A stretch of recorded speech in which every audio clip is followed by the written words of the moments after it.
త్రియొక దేవుని నామంలో మీ అందరికీ శుభాశీస్సులు పలికి ఈ చివరి రోజుల వర్తమానం ఈరోజు దేవుడు మనకు ఏదైతే ఇచ్చిన్నారో దానికి వెళ్దాం.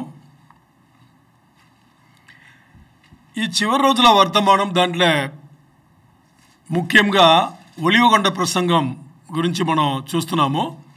ఇది వచనం వెంబడి వచనం మనం ధ్యానిస్తున్నాం.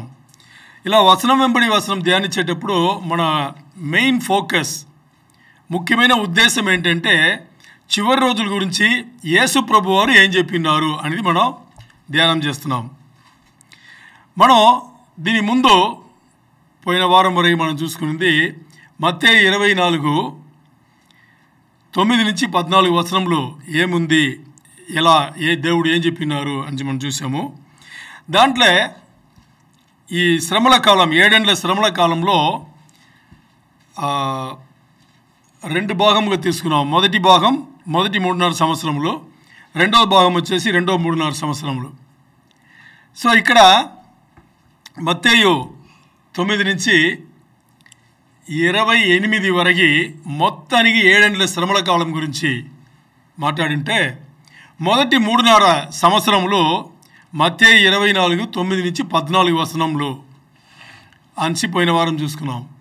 మరి మత్తయి 24:15 నుంచి 28 వరకు 7 ఏళ్ల శ్రమల కాలంలో రెండోది 3.5 సంవత్సరములు, అంటే చివరి 3.5 సంవత్సరముల గురించి ఉండే సంఘటనలన్నీ కూడా ఇక్కడ రాయబడింది అని మనం చూసుకున్నాం. ఈరోజు అది పెద్ద భాగం అయితే దాంట్లో మత్తయి 24:15 నుంచి 18 వరకు 15, 16, 17, 18, 4 వచనములు, ఇంకా మంచి కూడా కొంచెం వీలైతే ఇంకో 2 వచనములు కలిసి మనం ఈరోజు ధ్యానం చేద్దాం. మరి పోయిన వారం 7 ఏళ్ల శ్రమల కాలంలో మొదటి 3.5 సంవత్సరంలో 5 విషయములు యేసయ్య మాట్లాడింది మనం చూసాం. మొదట్లో ఏంటి అని చూస్తే, పరిశుద్ధులకు, యేసయ్య విశ్వాసులకు, యేసయ్య బిడ్డలకు ఎక్కువ శ్రమలు ఉంటుంది అనేది మొదటిగా చూసుకున్నాము. రెండవదిగా అబద్ధ ప్రవక్తలు, ఫాల్స్ ప్రాఫిట్స్, అబద్ధ ప్రవక్తలు ఎంతోమంది వస్తారు, అలాగే వాళ్ళు ఎంతోమందిని మోసగిస్తారు. రెండవది. మూడవది వచ్చేసి పాపం ఎంతో విచ్చలివిడిగా పెరుగుతుంటుంది. ఎందుకంటే ఈ శ్రమల కాలంలో పాపం పెరగడానికే అంత్యక్రీస్తు దోహదపడతాడు. అబద్ధ ప్రవక్తలు చాలామంది వస్తారు. సో పాపం ఇష్టాన్ని పెరుగుతుంటుంది. కారణం ఏంటంటే ఆ 7 ఏళ్ల శ్రమల కాలంలో ఆ పాపంను అడ్డగించడానికి ద రిస్ట్రైనర్ అంటాము, అడ్డగింపు చేసే వాళ్ళు ఉండరు. ఇప్పుడు ఎవరు చేస్తున్నారు? పాపం పెరగకుండా ఉండడానికి ఎవరు అడ్డగిస్తున్నారు? ఇప్పుడు సంఘం. పరిశుద్ధం కాదు, పరిశుద్ధాత్ముడు దేవుడు కాదు. ఎందుకంటే పరిశుద్ధాత్మ దేవుడు అని చెప్పగానే 7 ఏళ్ల శ్రమల కాలంలో పరిశుద్ధ దేవుడు ఉండరు అనే అర్థం వచ్చేస్తుంది. పరిశుద్ధాత్మ దేవుడి గురించి అలాంటి ప్రస్తావన ఎక్కడ లేదు. పరిశుద్ధాత్ముడు ఎప్పుడు అన్ని చోట్ల ఉండే దేవుడు కాబట్టి ఆయన గురించి కాదు. ఇప్పుడు ఈ పాపమును ఒక అదుపులో పెట్టుకునే పని చేసేది సంఘం ఉండే విశ్వాసులు. 7 ఏళ్ల శ్రమల కాలం ముందే సంఘం ఎత్తబడుతుంది కాబట్టి అక్కడ దాన్ని అడ్డగించే వాళ్ళు ఎవరు ఉండరు కాబట్టి పాపం విచ్చలవిడిగా పెరుగుతుంది. మూడవది పాయింట్. నాలుగవది వచ్చేసి ఈ రాజ్య స్వార్థ, ఇది యేసయ్య స్వార్థ ఉందే, ఈ స్వార్థ ప్రకటన ప్రతి ప్రదేశంగా, అంటే లోకవ్యాప్తంగా ఈ రాజ్య స్వార్థ ప్రకటన చేయబడుతుంది. The gospel has been preach to whole world. ఈ ఐదవది వచ్చేసి అట్టు తర్వాత ముగింపు వస్తుంది. The end will come. దీని తర్వాత ఆ ఎండ్ అనేది. ఇప్పుడు ఈ 5 అంశములలో మన ఈ 5వ అంశం చూసుకుంటే అట్టు తర్వాత ముగింపు వస్తుంది. Then the end will come అంటున్నాం కదా. ఎండ్ అనగానే మనం పోయినసారి ఏమి ధ్యానించామంటే, ఎండ్ అనగానే మనకు ఎప్పుడు కూడా ఒక ఐడియా వస్తుంది. ఏమనేది? అంతే, దాంతో అయిపోయింది, ఇంకా దీని తర్వాత ఏమి లేదు అనేది. బట్ ఇక్కడ చెప్పబడిన ఎండ్ అనేది అలాంటి అర్థం ఇచ్చేది కాదు. చివరిలో జరగబోయే సంఘటన దాన్ని చెప్పడానికి. అంటే ఈ చివరి రోజుల వర్తమానంలో చివరిలో జరగబోయేది ఏంటి అంటే, 7 ఏళ్ల శ్రమల కాలంలో చివరి 3.5 సంవత్సరములు జరగబోయేదినే ఎండ్ అని చెప్పారు. అంటే దానికి అర్థం ఏంటంటే 7 శ్రమల కాలంలో మొదటి 3.5 సంవత్సరములు అయిపోయిన తర్వాత రెండోది 3.5 సంవత్సరములు మొదలైతేనే అది చివరి వచ్చినట్టుగా ఎండ్ అని దీనికి లెక్క. అర్థమైందా? ఎండ్ అంటే ఇప్పుడు మనకేంటి, ముగింపు అంటే అయిపోయింది, దాంతో అయిపోయింది, ఇంక లేదు, అంతేనా? బట్ ఇక్కడ ఎండ్ అని దీనిగా ముగింపు అని దీన్ని ఏం చెప్తున్నారు వాక్యంలో వచనంలో ఏం చెప్తుందంటే అది చివరిలో జరగబోయే ఆ క్రియలను చెప్పేది. అంటే అది చివరి కాదు, చివరిలో జరగబోయే కార్యములు. చివరిలో జరగబోయే కార్యములు అంటే క్రియలు అంటే ఏంటంటే ఇక్కడే చివరి 3.5 సంవత్సరం ఉంది 7 శ్రమల కాలంలో ఆ 3.5 సంవత్సరంలో ఏదైతే జరగబోతుందో అది అని చెప్పడానికి ఆ ఎండ్ అని చెప్పారు. అందుకని ఇక్కడ మనం చూస్తే ఈరోజు ఈ వర్తమానం వచ్చేసి మత్తయి 24:15-18 4 వచనములు. దీంట్లో మనం ధ్యానం చేయబోయేది 7 శ్రమల కాలం రెండవది భాగం 3.5 సంవత్సరంలో. తర్వాత అంత్యక్రీస్తు అయిన వాడు పరిశుద్ధ స్థలముకు వెళ్ళి దేవుని పరిశుద్ధ మందిరం నుండే దేవుని పరిశుద్ధ స్థలముకు వెళ్ళి ఆ పరిశుద్ధ స్థలమును అపవిత్రం చేసేది. ద అబోమినేషన్ ఆఫ్ డెసోలేషన్ అంటారు, లేకపోతే ద అబోమినేషన్ ఆఫ్ డిసెక్రేషన్ అంటారు. డిసెక్రేషన్ కరెక్ట్, ఇది అంటారు. డెసోలేషన్ అన్నా డిసెక్రేషన్ అన్నా రెండు ఒకటే. ద అబోమినేషన్ ఆఫ్ డిసెక్రేషన్ లేకపోతే డెసోలేషన్. మనకు బాగా తెలుసు మొదటి 3.5 సంవత్సరములు మొదటి భాగం అయితే ఇది శ్రమల కాలం. మరి రెండో 3.5 సంవత్సరంలో శ్రమల కాలంలోనే మహాశ్రమలు, దాన్ని మహాశ్రమలు అంటారు. మనకు గుర్తొస్తే యాకోబు శ్రమలు అంటారు. ఏమంటారు? ద జాకబ్స్ ట్రబుల్, యాకోబు శ్రమలు. యాకోబు అంటే ఎవరు? ఇస్రాయేల్ జనాంగం. సో ఇస్రాయేల్కి శ్రమల కాలం అది రెండవ 3.5 సంవత్సరంలో. ఇప్పుడు ఈరోజు మనం చూడబోయేది అదే చూడబోతున్నాము. ఇప్పుడు పరిశుద్ధ గ్రంథం తీసుకోండి, మత్తయి 24:15-18 చదవండి. నేను కూడా కాబట్టి ప్రవక్త అయిన దానియేలు ద్వారా చెప్పబడిన నాశనకరమైన హేయ వస్తువు నాశనకరమైన హేయ వస్తువు అని చెప్తున్నారు కదా. దీనే ఇంగ్లీష్లో ద అబోమినేషన్ ఆఫ్ డెసోలేషన్ అంటారు. ఏమంటారు? The abomination of desolation. దాని తెలుగు ఏం చెప్తున్నారు? నాశనకరమైన హేయ వస్తువు అని చెప్తున్నావు. ఇది ఏంటి అని చూస్తే యాంటిక్రీస్తు అంటాం కదా. ఈ యాంటిక్రీస్తు వచ్చేసి 7 శ్రమల కాలంలో మొదటి 3.5 సంవత్సరములు అయిన వెంటనే రెండవది 3.5 సంవత్సరములు మొదలుపెట్టేటప్పుడు తను ఏం చేస్తాడంటే మందిరం రూపలో పరిశుద్ధ స్థలములలో, దాంట్లో కూడా అతి పరిశుద్ధ స్థలములలో ఒకటి వాడు పైన ఆ కరుణాపీఠంలో కూర్చుంటాడు. లేకపోతే వాడి ప్రథమ అంటే బొమ్మ దాన్ని పెట్టి నేనే దేవుడు నన్ను మొక్కండి అని చెప్తాడు అని దీనే నాశనకరమైన హేయ వస్తువు అని చెప్పడం. అంటే ఆ మందిరంలో పరిశుద్ధ స్థలంలో, దాంట్లో కూడా అతి పరిశుద్ధ స్థలములలో ఎవ్వరి వెళ్ళడానికి అనుమతి లేదు. పాత నిబంధన గ్రంథంలో చూస్తే ఆ ప్రధాన యాజకుడికి సంవత్సరానికి ఒక్కసారి మాత్రమే వెళ్ళగలడు. ఆ వెళ్ళేదానికి కొన్ని క్రమములు ఉన్నాయి. ఆ క్రమములు పాటి చేయాలంటే వెళ్ళినవాడు చచ్చిపోతాడు. అందుకని ఆ ప్రధాన యాజకుడు లోపల వెళ్ళేటప్పుడే వాడి దీనేమంటారు నడుములు వచ్చేసి తాడు కట్టి పంపిస్తారు. ఎందుకంటే ఒకవేళ వాడు తప్పు చేసి అక్కడ పడి చచ్చిపోతే వీళ్ళు వెళ్ళకూడదు, లోపల తీసుకెళ్ళడానికి ఎవరిని లోపలైతే వాడు కూడా చచ్చిపోతారు. అందరినీ లాగడానికి కోసం కట్టి పంపిస్తారు. అంటే అతి పరిశుద్ధ స్థలం, దాన్ని అంత ఈజీ వెళ్ళిపోకూడదు. అలాంటి ఒక అతి పరిశుద్ధ స్థలం దేవుని కరుణాపీఠం ఉండే, ఆ బలిపీఠం ఉండే అలాంటి ఒక స్థలముకు వీడు వీడు దేవుని పాటించని వాడు అన్యుడు, వీడు వెళ్ళిపోయిద్దని వాడి అనుమతి ఇవ్వబడుతుంది. అందుకని వెళ్ళాడు. ఆ టైం వచ్చింది, దేవుడు అనుమతి ఇచ్చాడు కాబట్టి వెళ్ళి ఇంకా దేవుడు లేదు, ఎవరు లేదు, నేనే దేవుడు అని చెప్పేసి అక్కడ కూర్చుంటాడు. లేకపోతే వాడు తన ప్రథమ అంటే బొమ్మను పెట్టి నేనే దేవుడు, ఆ దేవుడు అంటే వాళ్ళ ప్రథమ బొమ్మ పెడితే బొమ్మ మాట్లాడుతుంది, వాళ్ళలాగానే మాట్లాడుతుంది. అది ఒక చోట్ల కాదు, 100 చోట్ల పెడతారు, 1000 చోట్ల పెడతారు, అన్నీ మాట్లాడుతుంది. మీరు డైరెక్ట్ మనిషితో మాట్లాడితే ఎలా మాట్లాడితే అలా మాట్లాడుతుంది. అలాంటిది దానే అతి పరిశుద్ధ స్థలములలో అన్ని ఒకడు వెళ్ళి కూర్చుని నేనే దేవుడు అని చెప్పిన దానే ద అబోమినేషన్ ఆఫ్ డెసోలేషన్, లేకపోతే నాశనకరమైన హేయ వస్తు పెట్టడం అన్నమాట. అర్థమైందా? చదవండి. కాబట్టి ప్రవక్త అయిన దానియేలు ద్వారా చెప్పబడిన నాశనకరమైన హేయ వస్తువు పరిశుద్ధ స్థలమందు నిలుచుట మీరు చూడగానే చదువువాడు గ్రహించునుగాక. ఒక నిమిషం, ఇక్కడ చదువువాడు గ్రహించునుగాక అని ఉంది కదా. ఇది బైబిల్లో పరిశుద్ధాత్మ దేవుడు రాబిచ్చేటప్పుడు ఇది లేదు, అర్థం చేసుకోండి. పరిశుద్ధాత్మ దేవుడు అది రాబిచ్చట్లేదు.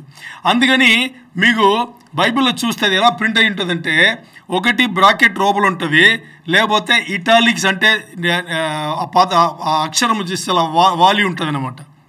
ఒకటి ఇంగ్లీష్ బైబిల్లో చూస్తే అది ఇటాలిక్స్లో ఉంటుంది, లేకపోతే మిగతా వెర్షన్లో చూస్తే అది బ్రాకెట్ లోపల ఉంటుంది. అర్థమైందా? అలాగే ఉంటుంది. అలా ఉంటే దానికి ఏమర్థం అంటే అది ఒరిజినల్ బైబిల్లో లేదు, అది చదివే వాళ్ళగా అర్థం అవ్వాలని కోసం పెట్టింది అని మనం అర్థం చేసుకోవాలి. చదవండి. యూదయలో ఉండేవారు కొండలకు పారిపోవలను. మిద్ది మీద ఉండేవాడు తన ఇంటిలో నుండి ఏదైనను తీసుకొని పోవుటకు దిగకూడదు. పొలంలో ఉండేవాడు తన బట్టలు తీసుకొని పోవుటకు ఇంటికి రాకూడదు. అంతేనా? మీకు అర్థమైందా? ఇది ఇప్పుడు మనం చదివిన ఈ భాగం చాలా సీరియస్ అయిన వచనం నుంచి అర్థమైందా మీకు? ఎందుకంటే మీరు చాలా క్యాషువల్గా కూర్చున్నారు. అర్థమైందా ఇది చాలా సీరియస్ అయిన వచనంని? ఏమర్థమైందా? ఏమో చెప్పుకున్నావా? ఇది చదవలేదేమో, ఏదో వర్ధమానంలో వచ్చిందా? వర్తమానంలో వచ్చింది, అందుకని అలా కూర్చున్నారా? అంటే ఇది ఎలాంటి ఒక సీరియస్ అయిన వచనం అంటే లోపల పోను మనకు తెలుసు. దాని ముందు ఒక విషయం తెలుసుకుందాం. చూడండి, మత్తయి 24:15 నుంచి 18 చదువుకుందో, టైం ఉంటే 19-20 చదువుతుందని తెలుసు చెప్పాము మనం. ఈ మత్తయి 24:14 మొదలు పెట్టేటప్పుడే మొదటి పదం ఏంటి? 14 మరియు అనే ఉందా? ఇంగ్లీష్లో దేర్ ఫోర్ అని ఉంది.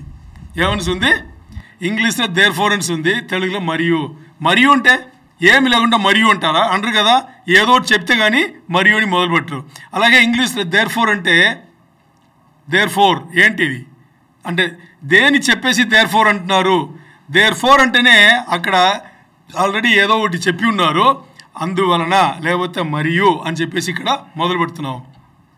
ఈ దేర్ ఫోర్ అనేది ఇంగ్లీష్ గ్రామర్ బాగా తెలిసిన వాళ్ళైతే దీని అడ్వర్బియల్ కంజంక్షన్ అంటారు. కంజంక్షన్ అంటే తెలుసా? హలో, కంజంక్షన్ అంటే తెలుసా? ఏంటి అంటే ఒక షరతు ఇంకో షరతును రెండును కనెక్ట్ చేసే పదం అది. ఇప్పుడు బికాస్ అని ఒక పదం ఉంది కదా, అది అలాగే వస్తుంది. దట్ అనే ఒక పదం ఉంది కదా, అది అలాగే వస్తుంది. బట్ అనే పదం ఉంది కదా, అది కూడా అలాగే. ఇలా చాలా ఉంటుంది మనకు. అర్థమైందా? అలాగే ఇది కూడా దేర్ ఫోర్ అనేది కూడా 14వ వచనం 24:15 కదా అప్పుడు చదివింది మనం. 24:14 ఉంది కదా, దాంట్లో చెప్పబడిన దానికి బేస్ చేసుకుని దీన్ని చూడాలి అని చెప్పడం. ఇప్పుడు మనం ఒక్కొక్క వచనం సెపరేట్ చూసామనుకోండి, ఇది అర్థం కాదు. అందుకని ఇక్కడ దేర్ ఫోర్ అని స్టార్ట్ అయింది. దేర్ ఫోర్ అని ఏం స్టార్ట్ అయింది చదవండి ఇంకోసారి. మరియు ఈ రాజ్య సువార్త సకల జనులకు. హలో, 15 చదవండి. కాబట్టి ప్రవక్త అయిన దానియేలు ద్వారా చెప్పబడిన నాశనకరమైన హేయ వస్తువు. ఒక నిమిషం, ఇది మనకు అర్థం అవ్వాలంటే దేని గురించి మాట్లాడుతుంది అని చెప్పాలంటే మనం దేనికి వెళ్ళాలి? 14వ వచనం వెళ్ళాలి. అర్థమైందా? 14వ వచనంలో ఏముంది? మరియు ఈ రాజ్య సువార్త సకల జనులకు సాక్ష్యార్థమై లోకమందంతటును ప్రకటింపబడును. అటు తరువాత అంతము వచ్చును. ఇది ఇప్పుడు ఈ 15వ వచనంలో కాబట్టి అని ఉంది కదా, ఇది దేనికి కనెక్ట్ చేస్తుందంటే 14వ వచనంలో అట్టు తర్వాత అంతము వచ్చును ఉంది కదా, ఆ అంతము అనే దీన్ని ఇక్కడ కనెక్ట్ చేయడానికి దేర్ ఫోర్ అని వాడబడింది. ఎందుకంటే ఈ అంతం గురించి దానియేలు అనే ప్రవక్త తన రాసిన ఆ పుస్తకంలో చెప్పి ఉన్నారనమాట. అర్థమైందా ఇప్పుడు దేర్ ఫోర్ ఎందుకని, కాబట్టి ఎందుకని, అందుకని అక్కడ చెప్పబడింది. ఇది దానియేలు ప్రవక్త ఏం చెప్పినారంటే శ్రమల కాలంలో మొదటి 3.5 సంవత్సరంలో వచ్చేసి శ్రమల కాలం, రెండవది 3.5 సంవత్సరాల కాలంలో వచ్చేసి మహాశ్రమలు.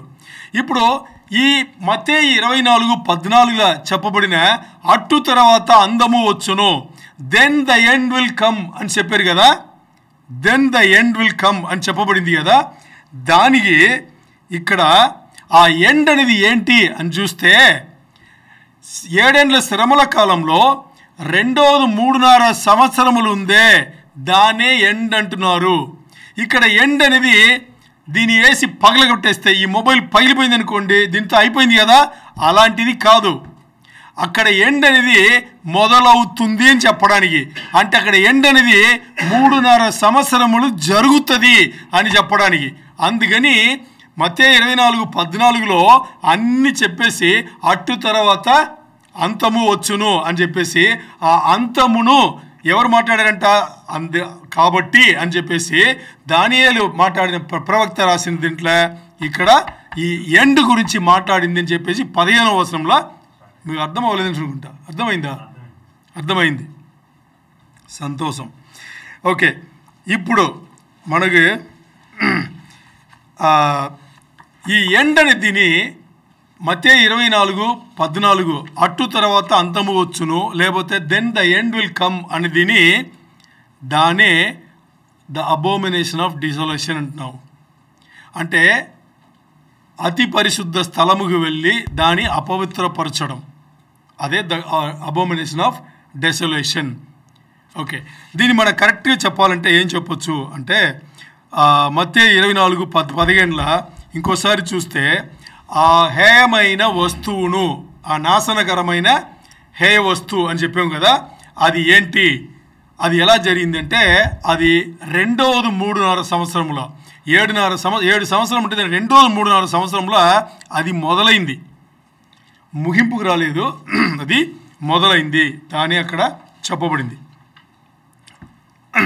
ఇక్కడ ఏం అర్థం చేసుకోవాలి, అట్టు తర్వాత అందము వచ్చును అంటే ఇక్కడ మనం ఏం అర్థం చేసుకోవాలంటే 7 ఏండ్ల శ్రమల కాలంలో 3.5 సంవత్సరములు అయిపోయిన తర్వాత రెండవది 3.5 సంవత్సరములు ఆరంభమైనదినే ఇక్కడ ముగింపు అంటున్నారు. అర్థం చేసుకోండి, ఇది కొంచెం అటు ఇటు ఉంటుంది. హలో, బాగా అర్థం చేసుకోండి.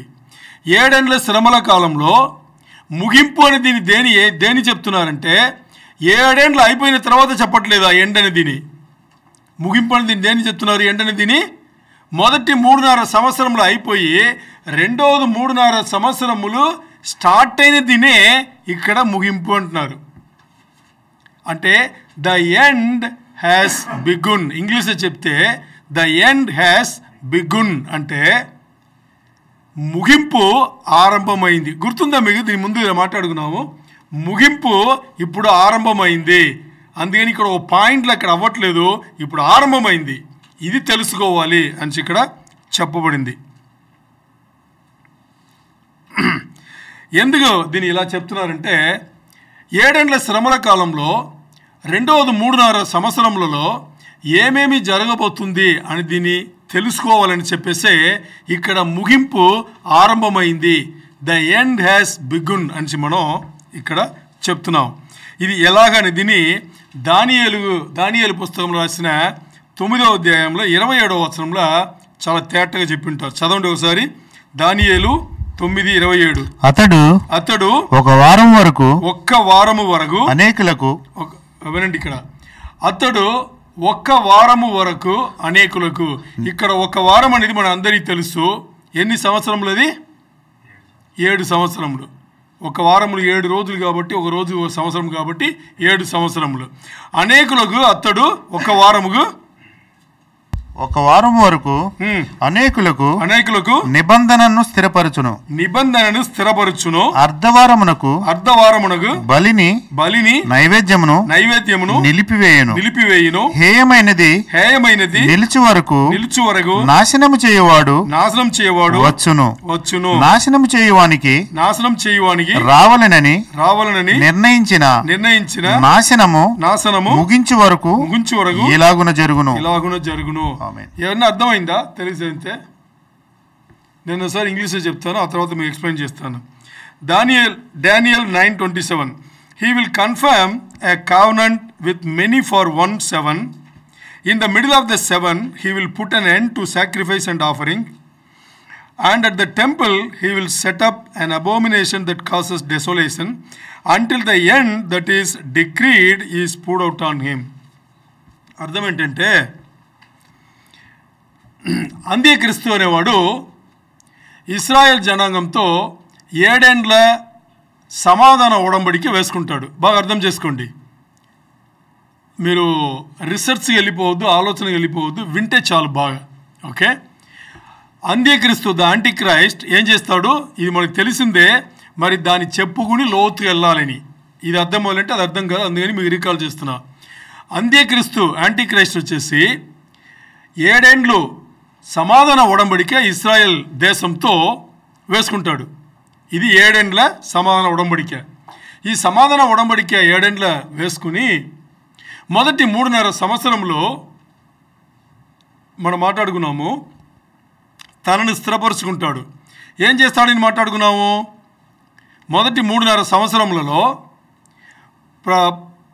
ప్రపంచంలో ఉన్న అన్ని దేశములలో రాజకీయంగా ఏం చేస్తాడంటే ఆ పొలిటికల్ పవర్ని అన్ని వాడు తీసుకుని వాడు గుప్పట్లో పెట్టుకుంటాడు. వాడి కింద ఉంటుంది అన్ని దేశంలో ఓ ఇశ్రాయేల్ దేశం తప్ప మిగతా ఉపదేశకులు ప్రీచర్స్ ఏం చేస్తారంటే 2 గుంపులు అంటారు. ఒకటి యూదులు, ఇంకొకరు సంఘం అంటారు. అది తప్పుడు బోధ, వాళ్ళకి అర్థం కాల. 7 ఏండ్ల శ్రమల కాలం ముందే సంఘం ఎత్తబడిపోతే సంఘం ఉండదు. ఇప్పుడు మనం మాట్లాడే వర్తమానం 7 ఏండ్ల శ్రమల కాలంలో మాట్లాడుతున్నాం. సంఘం ఉండదు. ఇప్పుడు ఉండేది ఒకే ఒక గుంపు, ఆ దేశం ఇశ్రాయేల్ దేశం. సో ఇక్కడ సమాధాన ఉడంబడిక వేసుకున్న తర్వాత ఒక ఇశ్రాయేల్ దేశం తప్పితే ప్రపంచం నుండి అన్ని దేశంలో ఒక్కవైపు ఉంటే అన్ని దేశంలో వీడు మాట్లాడి అన్ని చేసి ఏం చేస్తాడు? మనం ముందే మాట్లాడుకున్నాం కదా, ఒకటి మిలిటరీ జీనియస్, ఇంకోటి ఫైనాన్షియల్ జీనియస్ కదా, అలా ఉంటాడు యాంటిక్రైస్ట్. సో మిలిటరీ జీనియస్నెస్ దీన్ని వాడుకుని ఏం చేస్తాడు? అన్ని దేశంలో మాట్లాడి అందరిని ఏం చేస్తాడంటే వీడి కింద వీడి గుప్పట పెట్టుకుంటాడు. వీడొక్కడే ఏలెట్టుగా, వీడొక్కడే రూలర్ అన్నట్టుగా. సో రెండవది ఏంటి? Financial genius. ఏం చెప్పాం దానికి? ఆర్థిక వ్యవస్థ. ఆర్థిక ఫైనాన్షియల్ సిస్టమ్ అన్నిటిని ఏం చేస్తాడు? తన కంట్రోల్లో తీసుకొచ్చేస్తాడు. ఇప్పుడు 2 విషయాలు వాడి దగ్గర ఉంది. ఈ ప్రపంచం మొత్తానికి రూలింగ్ పార్టీ వాడే, డబ్బు వాడి దగ్గరనే ఉంది. అంటే వాడి దగ్గర ఉందంటే ఈ డబ్బు ఎంతవరకు ఉందంటే ఓ గ్రామంలో పండిన కరివేపాకును పక్కనంటి వాడు ₹1 ఇచ్చి కొనాలంటే వీడికి తెలియకుండా కొనలేము. అంటే ఎంత అక్యురేట్గా పెట్టాడని చూసుకోండి. అర్థమైందా? ₹1 కరివేపాకు వాడికి తెలవంటే కొనలేము. ఎందుకంటే ఇక్కడైనా కానీ చేతులైనా కానీ నొసలైంది కానీ ఆ ముద్ర వేసుకున్న వాళ్ళకే లేవాదేవీలన్నీ. మీకు ఎంత ఆస్తులున్నా, ఏమున్నా, ఎంత డబ్బున్నా, బంగారం ఉన్నా, వజ్రాలున్నా, గోమేదకం, ఇంకా ఏదో చెప్తారు కదా, ఏమున్నా కానీ మీకు అది పనిరాదు. దాన్ని తినలేము కదా, డైరెక్ట్గా కొనుక్కునే కదా తినాలి. పండించి తినాలి, లేకపోతే కొనుక్కుని తినాలి. పండించే సోమేద ఎక్కువ మంది ఉండదు, కొనుక్కోవాలంటే ముద్ర ఉండాలి. ఆ ముద్ర మన బ్యాంక్ అకౌంట్కి సంబంధించి ఉంటుంది.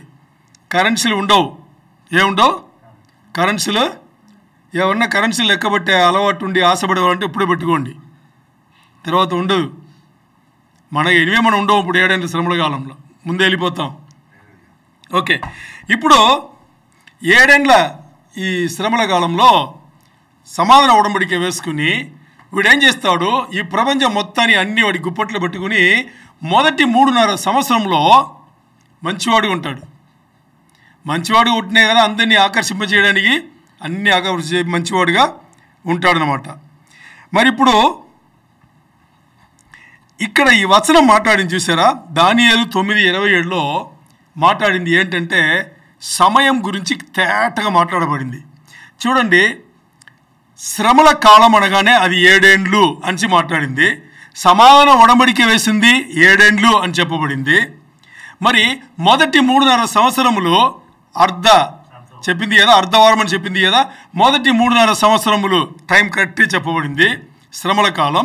రెండో 3.5 సంవత్సరములు టైం కరెక్ట్గా చెప్పబడింది, అది కూడా మహాశ్రమలు అని కూడా ఇక్కడ చెప్పబడింది. చెప్పబడిన తర్వాత ఇంకోటి ఏముందంటే, ఈ పరిశుద్ధ స్థలమును అపవిత్రం చేసిన తర్వాత వీనికి ఎవరికి అంత్యక్రీస్తుకు అధికారం ఇవ్వబడింది. అప్పుడు మరి ఎంతవరకు అధికారం ఇవ్వబడిందంటే ఆ 3.5 సంవత్సరంలో ఇవ్వబడింది. అంటే 7 ఏండ్ల శ్రమలలో మహాశ్రమలు మొదలైన తర్వాత 3.5 సంవత్సరములే అయిన తర్వాత వాడికి ఏం శిక్ష కావాలో అది ఇవ్వబడుతుంది. సో సమయం చూస్తే, అంటే టైం చూస్తే కరెక్ట్ ఇక్కడ చెప్పబడింది. అందుకని బైబిల్ చదివేటప్పుడు మనకి ఏం అర్థం అవ్వాలి అంటే, బైబిల్ వచ్చేసి జనరల్గా ఏదో ఫిలాసఫీలాగా తత్వంలాగా ఏదో ఉందని చెప్పేసి వెళ్ళిపోతారు, కానీ సిద్ధాంతంలాగా ఉందని చెప్పి అలా చెప్పడం లేదు. బైబిల్ కరెక్ట్గా చెప్తుంది. ఎన్ని సంవత్సరములు, ఎప్పుడు, ఏంటి, ఎక్కడ, ఎవరు ఏం చేస్తారో అన్ని క్లారిటీ అక్కడ చెప్పబడింది. అందుకని టైం ఇక్కడ చాలా చాలా ఇంపార్టెంట్. అలాగే చూడండి, ఈ అంత్యక్రీస్తు సబ్జెక్ట్ వచ్చేటప్పుడు కరెక్ట్ 7 ఏండ్ల శ్రమల కాలం 2 భాగంలో విడగొట్టబడుతుందని కూడా క్లారిటీగా చెప్పబడింది. మొదటి 3.5 సంవత్సరంలో, రెండవది 3.5 సంవత్సరంలో, అది కూడా క్లారిటీగా చెప్పబడింది. ఇది మనకు ఎక్కడ మనకు సరైన రుజువు దొరుకుతుందంటే, ప్రకటన 11:3 తీయండి. ప్రకటన 11:3 రోజులతో సగా చెప్పింటారు. ఏం చెప్తుంటారు? రెవల్యూషన్ 11:3 ప్రకటన 11:3 చదవండి. నేను నా ఇద్దరు సాక్షులకు అధికారం ఇచ్చేదను. వారు గోనెపట్ట ధరించుకుని 1260 దినములు ప్రవచింతురు. చాలు చూసారు ఇక్కడ ఏం చెప్పబడిందని. దేవుడు యేసయ్య చెప్తున్నారు ఏమని, నా ఇద్దరు సాక్షులకు నేను అధికారం ఇస్తాను. యేసయ్య చెప్పింది, ఇద్దరు సాక్షులకు నేను అధికారం ఇస్తాను. అధికారం ఇచ్చిన తర్వాత వాళ్ళు గోని పట్టలు కట్టుకుని ఏం చేస్తారు? ఇద్దరు సాక్షులు ఎవరు తెలుసు కదా? ఎవరు ఇద్దరు సాక్షులు? ఎవరు? దేవుడే పంపిస్తారు. ఎవరు? మోసేను ఎలైజా, ఏలియాను మోసేను ఏలియా. ఎలా చెప్పగలుగుతున్నాం అంటే, ఇదే ఇద్దరు యేసయ్య శిలువ మరణం చేయందుకు మొదటి రోజు రాత్రి గెత్సెమనే తోటల పైనుంచి వస్తారు కదా, పేతురు, యోహాను, యాకోబు అందరూ చూస్తారు కదా, అది కూడా వీళ్ళిద్దరే. అర్థమైందా? అంటే బైబిల్ పండితులు చాలామంది ఏం చెప్తారంటే, వీళ్ళిద్దరు కూడా ఈ లోకంలో మరణించలేదు కాబట్టి మరీ వచ్చారు, అందుకని దేవుడు పంపించి మరీ అంటే ఏం కాదు, అది తప్పుడు బోధ, అదని వినాల్సిన అవసరం లేదు. దేవుడు ఒకసారి తన బిడ్డలను తీసుకుంటే ఇంకంతే, దాంతో అయిపోయినట్టు. అర్థమైందా? ఇప్పుడు ఇక్కడ వచ్చింది ఎవరు? మోసే గారును ఏలియా ఇద్దరు వస్తారు. ఈ ఇద్దరు సాక్షులు వచ్చేసి ఏం చేస్తున్నారంట? గోనె పట్ట ధరించుకుని ప్రవచనం చేస్తారంట. ఎన్ని రోజులు?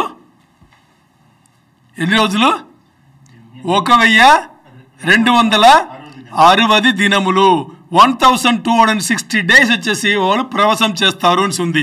ఇది ఏ కాలం అంటే బాగా అర్థం చేసుకోండి, చాలా డీప్గా వెళ్తున్నాం. అందుకని ఈ 1260 డేస్ వీళ్ళు ప్రవచనం చేస్తున్నారంటే ఇది శ్రమల కాలంలో మొదటి 3.5 సంవత్సరంలో. అర్థమైందా? మొదటి 3.5 సంవత్సరంలో ఇది. ఇప్పుడు చూడండి, మొదటి 3.5 సంవత్సరంలో అని ఎందుకు చెప్తున్నామంటే, 3.5 సంవత్సరం ఎందుకు చెప్తున్నామంటే 1260 డేస్ దాని సంవత్సరంలో మార్చితే ఎన్ని సంవత్సరాలు వస్తుంది? 3.5 years వస్తుంది. 3.5 సంవత్సరం వస్తుంది. మరి మీరు 365 డేస్ పెర్ ఇయర్ బట్టి లెక్క పెడితే రాదు. ఇది మన బైబిల్ లాంగ్వేజ్లో వాడాలి కదా, నెలకు 30 రోజులే, సంవత్సరానికి 360 రోజులే. ఇప్పుడు అలా చూస్తే 1260 రోజులు, దాని 30 రోజుల కింద మన డివిజన్ ఏం చెప్తారు తెలుగులో? మీకు తెలియదు, డివైడేనా? బాహించడం. 1260 రోజులను 30 నెలకు 30 రోజులు లెక్కబట్టి బాగిస్తే కరెక్టేనా? బాగిస్తే ఎంత వస్తుంది? 3.5 సంవత్సరములు మనకి వచ్చేస్తుంది. అది మొదటి 3.5 సంవత్సరములు. ఎందుకు దీన్ని మనం చెప్తున్నామంటే ఈ మొదటి 3.5 సంవత్సరంలో ఈ ఇద్దరు సాక్షులు వీళ్ళు చేశారు కదా, వీళ్ళు చేసి ఇది అవ్వగానే ఈ 3.5 సంవత్సరంలో అవ్వగానే అంత్యక్రీస్తు ఏం చేస్తాడు? వీళ్ళిద్దరిని చంపేస్తాడు. ఇద్దరు సాక్షులను చంపడానికి వీడి అధికారం ఇవ్వబడుతుంది. యాంటిక్రైస్ట్కి దేవుడి నుంచి వచ్చిన వాళ్ళే కదా, విట్నెసెసే కదా, వీళ్ళిద్దరిని చంపడానికి వీడికి అధికారం ఇవ్వబడుతుంది. అధికారం ఇవ్వబడుతుంది కాబట్టి వీడు చంపేస్తాడు. చంపేసి ఏం చేస్తాడు? రోడ్డు మీద పడేస్తాడు. చంపేసి రోడ్డు మీద. దాని ముందు సువార్త ప్రకటన భయంకరంగా ఉంటుంది. ఎందుకు భయంకరంగా ఉంటుందంటే ఈ ఇద్దరు సాక్షులు ఎలాగంటే దేవుడి నుంచి వచ్చిన వాళ్ళు కదా, వీళ్ళు అనుకుంటే ఆకాశం నుంచి నిప్పు వర్షం కురుస్తారు. వీళ్ళు అనుకుంటే సముద్రం ఈ ఏర్లన్నీ ఉన్నాయి కదా, ఆ నీళ్లను నెత్తిరి కింద మారుస్తారు. అందుకని వీళ్ళని ఎవరు కూడా ఎదిరించరు. మరి 3.5 సంవత్సరంలో అయిన తర్వాత అంత్యక్రీస్తు ఇప్పుడు పరిశుద్ధ స్థలం వెళ్ళి అపవిత్రం పరచడానికి టైం వచ్చింది కాబట్టి వీళ్ళని చంపే అధికారం వాడికి ఇవ్వబడుతుంది. అర్థమైందా? అధికారం ఇవ్వబడింది కాబట్టి, అధికారం దేవుడి దగ్గర నుంచి వచ్చింది కాబట్టి చంపగలిగాడు. లేకపోతే ఇద్దరు సాక్షులు విని చంపేస్తారు. అర్థమైందా? ఓకే. ఇప్పుడు మనం ఇక్కడ ఆలోచన చేయాల్సింది, చాలామంది అంత్యక్రీస్తు అనగానే విలన్ లాగా చూస్తాం కదా, అంటే ఘోరంగా చూస్తాం కదా. మరి మొదటి 3.5 సంవత్సరంలో వాడు అలా ఉండడు. ఇంత మంచివాడా అని అనిపించుకుంటాడు. అర్థమైందా? మొదటి 3.5 సంవత్సరంలో ఇంత మంచివాడా అని అనిపించుకుంటాడు. అన్ని మంచిగా చేస్తాడు. ఎందుకు చేస్తాడంటే చెడు చేస్తే నీకు సపోర్ట్ రాదు కదా, మంచి చేస్తేనే కదా సపోర్ట్ వస్తుంది. సో మొదటి 3.5 సంవత్సరంలో అందరి లోకమంతా ప్రపంచం మొత్తానికి సపోర్ట్ చేస్తాడు. సపోర్ట్ చేస్తే వీడంత మంచివాడు ఇంకెవరుంటారు అనే ఫీల్ వచ్చేస్తారు, అందరూ వచ్చేస్తారు. అర్థమైందా? అది మొదటి 3.5 సంవత్సరములు. ఏం చేస్తాడు వీడు? చూడండి, ఈ మొదటి 3.5 సంవత్సరంలో వీని ఇంట్రొడ్యూస్ చేసేటప్పుడే ఎలా చేస్తారు తెలుసా? తెల్లని రంగు ఉండే గుర్రంలో వచ్చినట్టు చూపిస్తారు. తెల్ల రంగు దేనికి? తెల్ల రంగు దేనికి పడుతుంది? దేనికి సాదృశ్యం? సమాధానానికి సాదృశ్యం తెల్ల రంగు. వీడు అలా వస్తాడు. ఎందుకు? అందరినీ మోసగించాలి కదా, అందుకని అలా వస్తాడు. అలాగే సమాధానం గురించే మాట్లాడతాడు. ఎందుకు సమాధానం గురించి మాట్లాడతారంటే, ఈరోజు వర్ధమానంలో లేదు, ఫ్లాష్ బ్యాక్ వెళ్దాం. ఎందుకు సమాధానం గురించి మాట్లాడతాడంటే ఆలోచన చేయండి. మనకి చివరి రోజుల వర్తమానంలో దేశములు పైన యుద్ధములు, జనములు పైన యుద్ధములు, వరల్డ్ వార్ గురించి మాట్లాడమా? మొదటి ప్రపంచ యుద్ధం, రెండో ప్రపంచ యుద్ధం గురించి మాట్లాడామా? ఇలా యుద్ధములు జరుగుతుంది.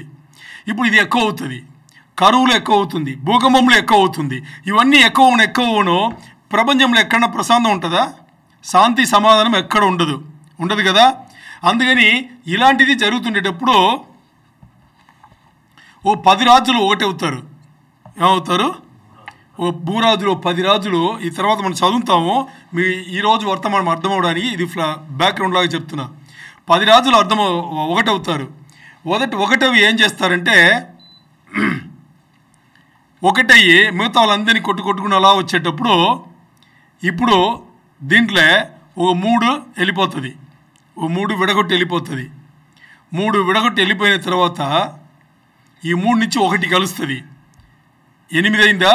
ఈ 8 నుంచి ఏం చేస్తారంటే ఒక్కడు పాలన చేస్తే దీంట్లో ఇంకోడు ఎదిరించి వెళ్ళి ఈ 7 ఒకటి ఏళ్ళ పాలన చేసాడు కదా, రూల్ చేశాడు కదా, వాడిని చంపేస్తారు. రాజులు, ఇప్పుడు మనం మాట్లాడింది రాజులనే. ఈ లెక్కలు అటు ఇటు ఉంటుంది. ఈ రాజుని చంపేస్తారు, చంపి పడేస్తే ప్రపంచం మొత్తాన్ని చూస్తుంటారు. ఎందుకంటే ఒక 10 రాజ్యములు 10 దేశములు ఒక్కటైతే, బాగా అర్థం చేసుకోండి, 10 దేశములు ప్రపంచం ఒకటైతే అగ్రరాజ్యమే కదా. పెద్ద రాజ్యమే కదా, దీని అందరి ప్రపంచం అందరూ చూస్తుంటే అలాంటి ఒక దీని రూల్ చేసావు అని చంపేస్తే పెద్దవాడే కదా, చాలా పెద్దవాడు. ఇప్పుడు ఎవరో దైవజనుడు చెప్పాడు, యుఎస్ ఉందా, అమెరికా అగ్రరాజ్యమో కదా, రష్యా అగ్రరాజ్యమో కదా.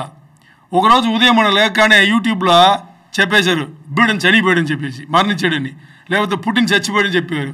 కష్టంగా ఉంటుందా ఉండదా? అలాగా ఒక రాజ్యంగా ఎలా అంటే 10 రాజ్యములు కలిసిన ఒక వ్యక్తి చచ్చిపోతే అందరికీ తెలుసు. ఎలా తెలుసు? బాత్రూంలో కూర్చుని మొబైల్లో యూట్యూబ్ చూసినా కూడా రన్ అవుతుంటుంది.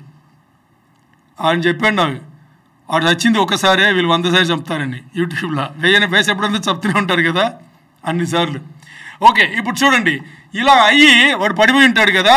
పడిపోతే పాతాళం నుంచి ఒకటి బయలుదేరి వస్తుంది.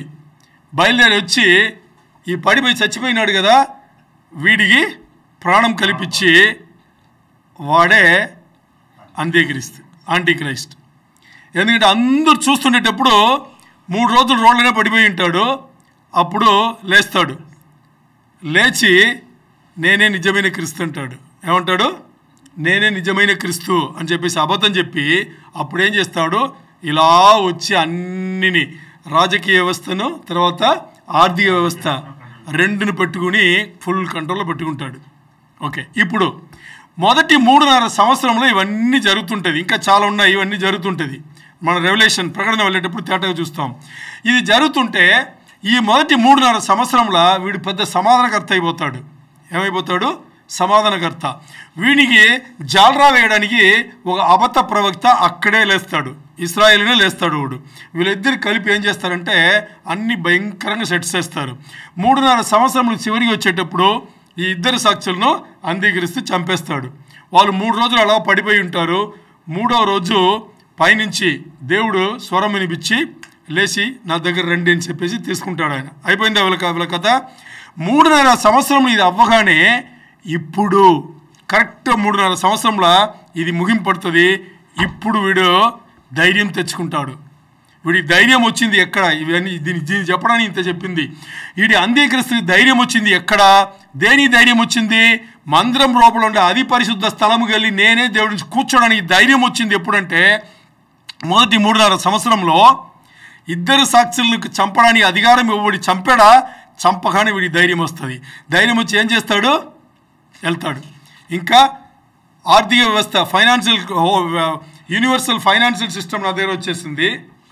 లోకమంతా ఇంకేంటి రాజకీయ వ్యవస్థ మిలిటరీ అది నాకు వచ్చేసింది. నేను దేవుడి దగ్గర నుంచి వచ్చిన వాడికి తెలుసు కదా, దేవుడి దగ్గర వచ్చిన వాళ్ళు ఇద్దరు సాక్షులు వాళ్ళని చంపగలిగే కెపాసిటీ నాకు వచ్చింది అని చెప్పేసి ధైర్యం వచ్చి ఏం చేస్తాడు? 3.5 సంవత్సరం అయిన తర్వాత మందిరంకి వెళ్ళి అతి పరిశుద్ధ స్థలంకి వెళ్ళి అక్కడ కూర్చుంటాడు. లేకపోతే వాడి బొమ్మను ఎక్కడ పెట్టి నేనే దేవుడు నన్ను మొక్కండి అని చెప్పేసి అప్పుడు మొదలు పెడతాడు. ఇప్పుడు చూస్తే ద అబోమినేషన్ ఆఫ్ డెసోలేషన్ అనేది లేకపోతే పరిశుద్ధ స్థలమును అపవిత్రపరచడం అనేది కరెక్ట్గా 3.5 సంవత్సరంలో జరుగుతుంది. ఇది మొదటి 3.5 సంవత్సరములకు ముగింపు అయితే రెండో 3.5 సంవత్సరములకు ప్రారంభం. అంతేనా? ఇది రెండో 3.5 సంవత్సరములకు ప్రారంభం. అంటే రెండో 3.5 సంవత్సరములకు ప్రారంభం అంటే దాన్ని ఏమంటే ముగింపుకు ప్రారంభం. Then the end will come అన్నాం కదా, అటు తర్వాత అందము వచ్చును అన్నాం కదా. ఈ అందం ఇప్పుడు మొదలైంది. 3.5 సంవత్సరం అయిన తర్వాత అందం మొదలైంది. అది మనం అర్థం చేసుకోవాలి. ఇది అవ్వగానే ఈ 3.5 సంవత్సరంలో అవ్వగానే ఇద్దరు సాక్షులను చంపగానే ధైర్యం తెచ్చుకుని అతి పరిశుద్ధ స్థలముకి వెళ్ళి అపవిత్రపరిచి అక్కడ కూర్చుని నన్నే మొక్కాలని చెప్పేసి చేసి వచ్చిన వాడు ఏం చేస్తాడంటే ఇప్పుడు లోకంలో ప్రపంచంలో ఎక్కడ ఏ ప్రాబ్లం ఉన్నా టకటకటని దీన్ని ఫినిష్ చేస్తూనే వస్తాడు. అంటే ఇప్పుడు పవర్ ఉంది కదా, అధికారం ఉంది కదా, అందుకని ఒక క్షణం లోపల దీన్ని ఇది చేయి అది చేయి అంటే అందరూ చేస్తారు. ఇప్పుడు భయపడతారు కదా, అప్పుడు అలాంటి ఒక పరిస్థితి వచ్చేస్తాడు. ఇప్పుడు ఈ 3.5 సంవత్సరం మొదట్లో ఎంత సమాధానకర్తగా ఉన్నాడో దానికి అలాగే వ్యతిరేకంగా ఇప్పుడు రెండో 3.5 సంవత్సరంలో వాడి ప్రవర్తన అలాగుంటుంది. దీంట్లో ఏం చేస్తాడంటే వాడి ముఖ్యంగా మొదటి వాడి గురి ఏంటంటే ఇశ్రాయేల్ జనాంగం ఉన్నారు కదా, వాళ్ళను ఈ ప్రపంచం నుంచి లేపేయాలి. అదే వాడి గోల్. అంటే దాని ఇంగ్లీష్లో జెనిసైడ్ అంటారు. జెనిసైడ్ అంటే మొత్తానికి లేపాడు, అందరినీ చంపాలని చెప్పేసి వెంటబడతాడు. చాలామంది బోధిస్తారు మొదటి 3.5 సంవత్సరములు సంఘం ఉంటుంది, సంఘం వెంటబడతాడు. రెండో 3.5 సంవత్సరాలు ఇశ్రాయేల్ జనాంగమును. మొదటి 3.5 సంవత్సరములు సంఘం ఉండదు. 7 ఏండ్ల శ్రమల కాలం ముందే సంఘం ఎత్తబడుతుంది. అర్థమైందా? మొదటి 3.5 సంవత్సరములు తనను తాను స్థిరపరచుకుంటాడు, అన్నిట్లో స్థిరపరచుకుని లోకము అంతా పై చేతిగా వచ్చేస్తాడు. ఓకే, ఇప్పుడు మనం చూద్దాం ప్రకటన 13:5, రెవల్యూషన్ 13:5 చదవండి. మనం ఇప్పుడు చెప్పిన ఆ టైము అవన్నీ మనకి వాడికి ఇవ్వబడిన అధికారం అన్ని మనకు తెలియబడుతుంది. ప్రకటన 13:5 డంబపు మాటలను దేవదూషణలను పలుకు ఒక నోరు దానికి ఇయ్యబడును. దేనికి? అంత్యక్రీస్తు. దేనికి ఇవ్వబడును? అంత్యక్రీస్తు ఇవ్వబడును. ఇంకా మరియు చూసారా, దేవుడు ఇచ్చిన అధికారం. ఆ ఇద్దరు సాక్షులను చంపడానికి దేవుడు ఈ అధికారం ఇచ్చాడు కాబట్టి చంపాడు. మరియు 42 నెలలు తన కార్యము జరుపున అధికారము దానికి ఏర్పాటాయను.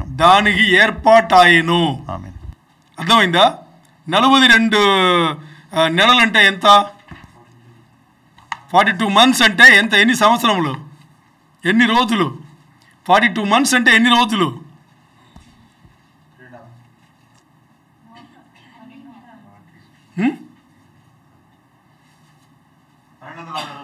42 × 30 3.5 సంవత్సరములు. 3.5 సంవత్సరములు అంతే. అర్థమైందా? అంటే ఇక్కడ చూడండి, అంత్యక్రీస్తుకు తాను ఏం అనుకుంటున్నాడో అది చెయ్యడానికి ఏర్పాటు కల్పించబడింది. అదే కదా చదువుకున్నాం ఇక్కడ.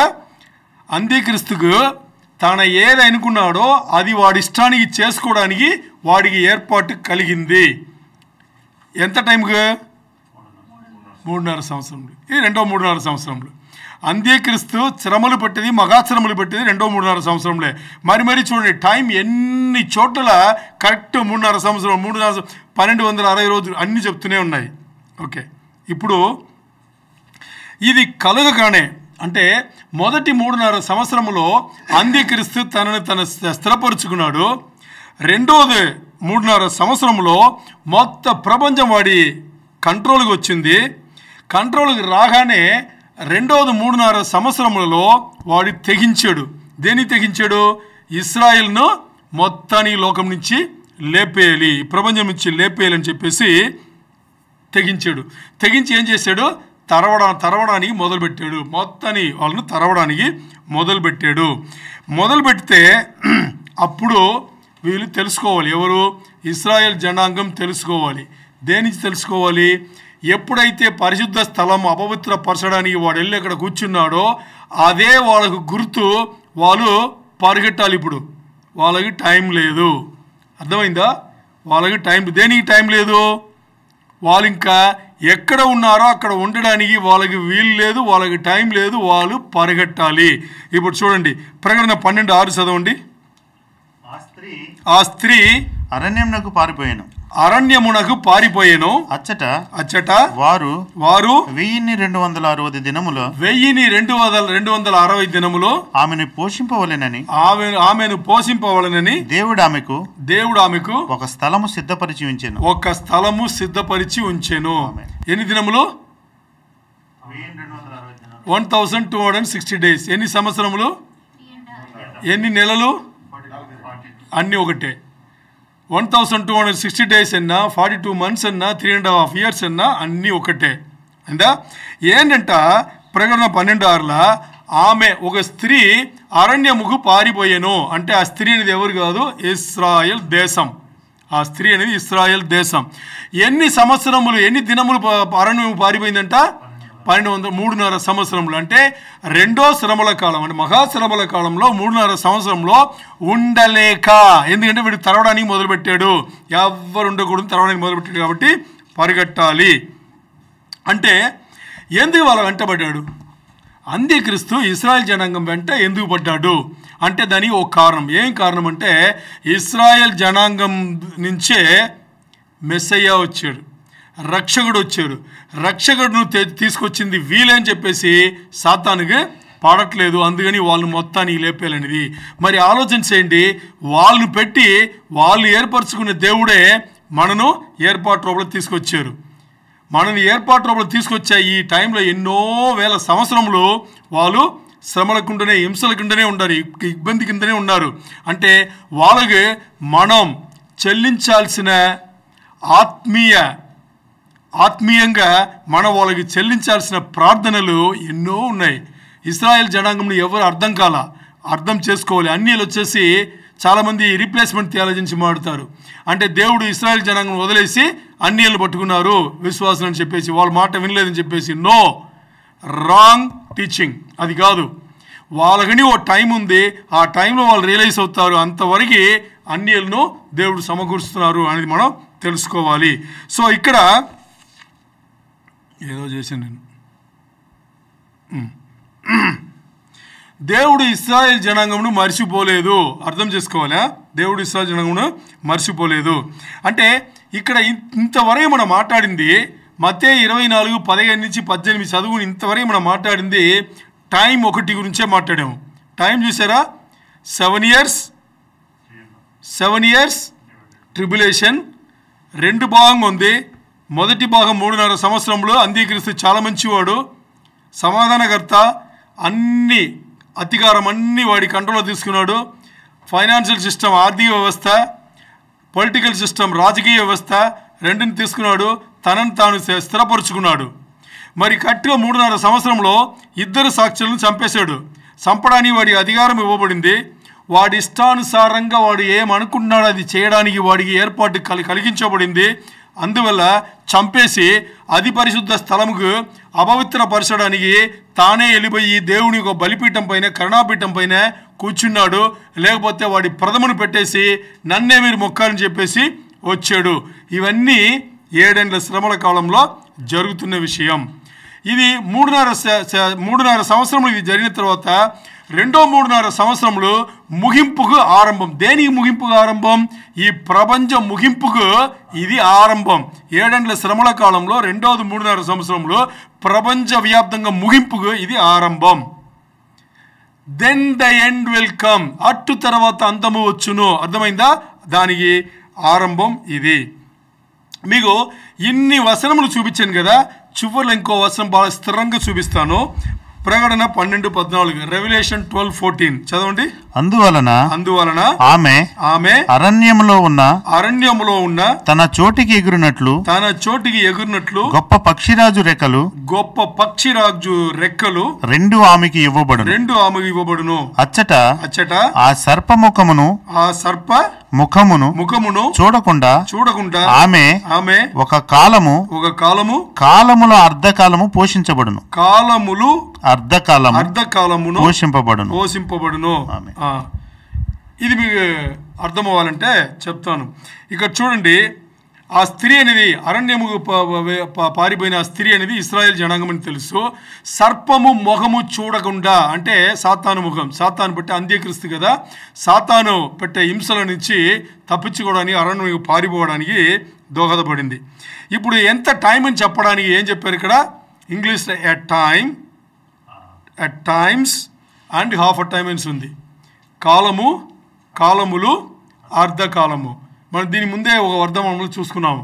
కాలము అంటే 1 సంవత్సరం, కాలములు అంటే 2 సంవత్సరములు, అర్ధకాలం అంటే సగం, సంవత్సరంలో సగం. ఇవి ఎంత వచ్చింది మొత్తానికి? 3.5 years. ఈ 3.5 years ఇశ్రాయేల్ జనాంగం దేశం ఎక్కడ వెళ్ళిపోవాలి? అరణ్యముకు పారిపోవాలి, విల్డర్నెస్కి. They have to flee to wilderness. Okay, ఇప్పుడు ఎందుకు ఇది అంత మనకి ముఖ్యం? అర్థమైందా? ఎందుకు ఇది మనకి అంత ముఖ్యం అంటే ఇక్కడ 2 విషయములు చూడండి. ఎవరు ఉపదేశకులు, బోధకులు ఎవరు బోధించినా, ఉపదేశం చేసినా ఇలా క్లియర్గా చెప్తారు. 7 ఏళ్ల శ్రమల కాలం, మొదటి 3.5 సంవత్సరములు ఇది, రెండవ 3.5 సంవత్సరములు ఇది. రెండుకి మధ్యలో అంత్యక్రీస్తు ఏం చేస్తాడు? సమాధాన ఉడంబడికి మీరుతాడు. దాన్ని మీరడానికి ముందు 2 సాక్షులను చంపేస్తాడు. సమాధాన ఉడంబడికను మీరి ఆ తర్వాత ఏం చేస్తారు? ఇశ్రాయేల్ జనాంగం అన్ని తరిమి అందరినీ చంపుతాడు. ఎక్కడి నుంచి చెప్తున్నారు? ఎందుకు ఇది ఇంత ముఖ్యం అంటే, ఈ ఉపదేశం చేసేవాళ్ళు, బోధించేవాళ్ళు ఎక్కడి నుంచి చెప్పేస్తున్నారు? వాక్యంలో ఉంది కాబట్టి చెప్తున్నారు. అర్థమైందా? దేవుడు చెప్పాడు కాబట్టి చెప్తున్నారు. ఇది వాక్యంలో ఉంది, సంగీతం మనకు తెలుసు. ఇది మొదటి కారణం అయితే అందరికి ఇది వెళ్ళాలి. రెండో కారణం ఏంటి అని చూస్తే, దేవుడు ఈ విషయంలో మనకి తెలియపరుస్తున్నాడు. తెలియపరుస్తున్నాడు, మనకు తెలుసుకోవాలనే తెలియపరుస్తున్నాడు. దేవుడు ఏం చేస్తున్నాడు? మనం ఉండం కదా, మనం ఉంటామా? ఎంతమందికి మనం ఈ టైంలో ఉంటామని నమ్మకం ఉంది? మనం ఉండం. 7 ఏళ్ల శ్రమల కాలం ముందే మనం ఎత్తబడిపోతాం. మరి మనం ఎందుకు తెలుసుకోవాలంటే, ఇది ఇలా జరుగుతుంది అని తెలిస్తే మన ఆ పీరియడ్లో ఉండకూడదని నిర్ణయం వస్తావా రావా? అది దేవుడు మనకు తెలియాలని చేస్తున్నాడు. అర్థమైందా? దేవుడు మనకి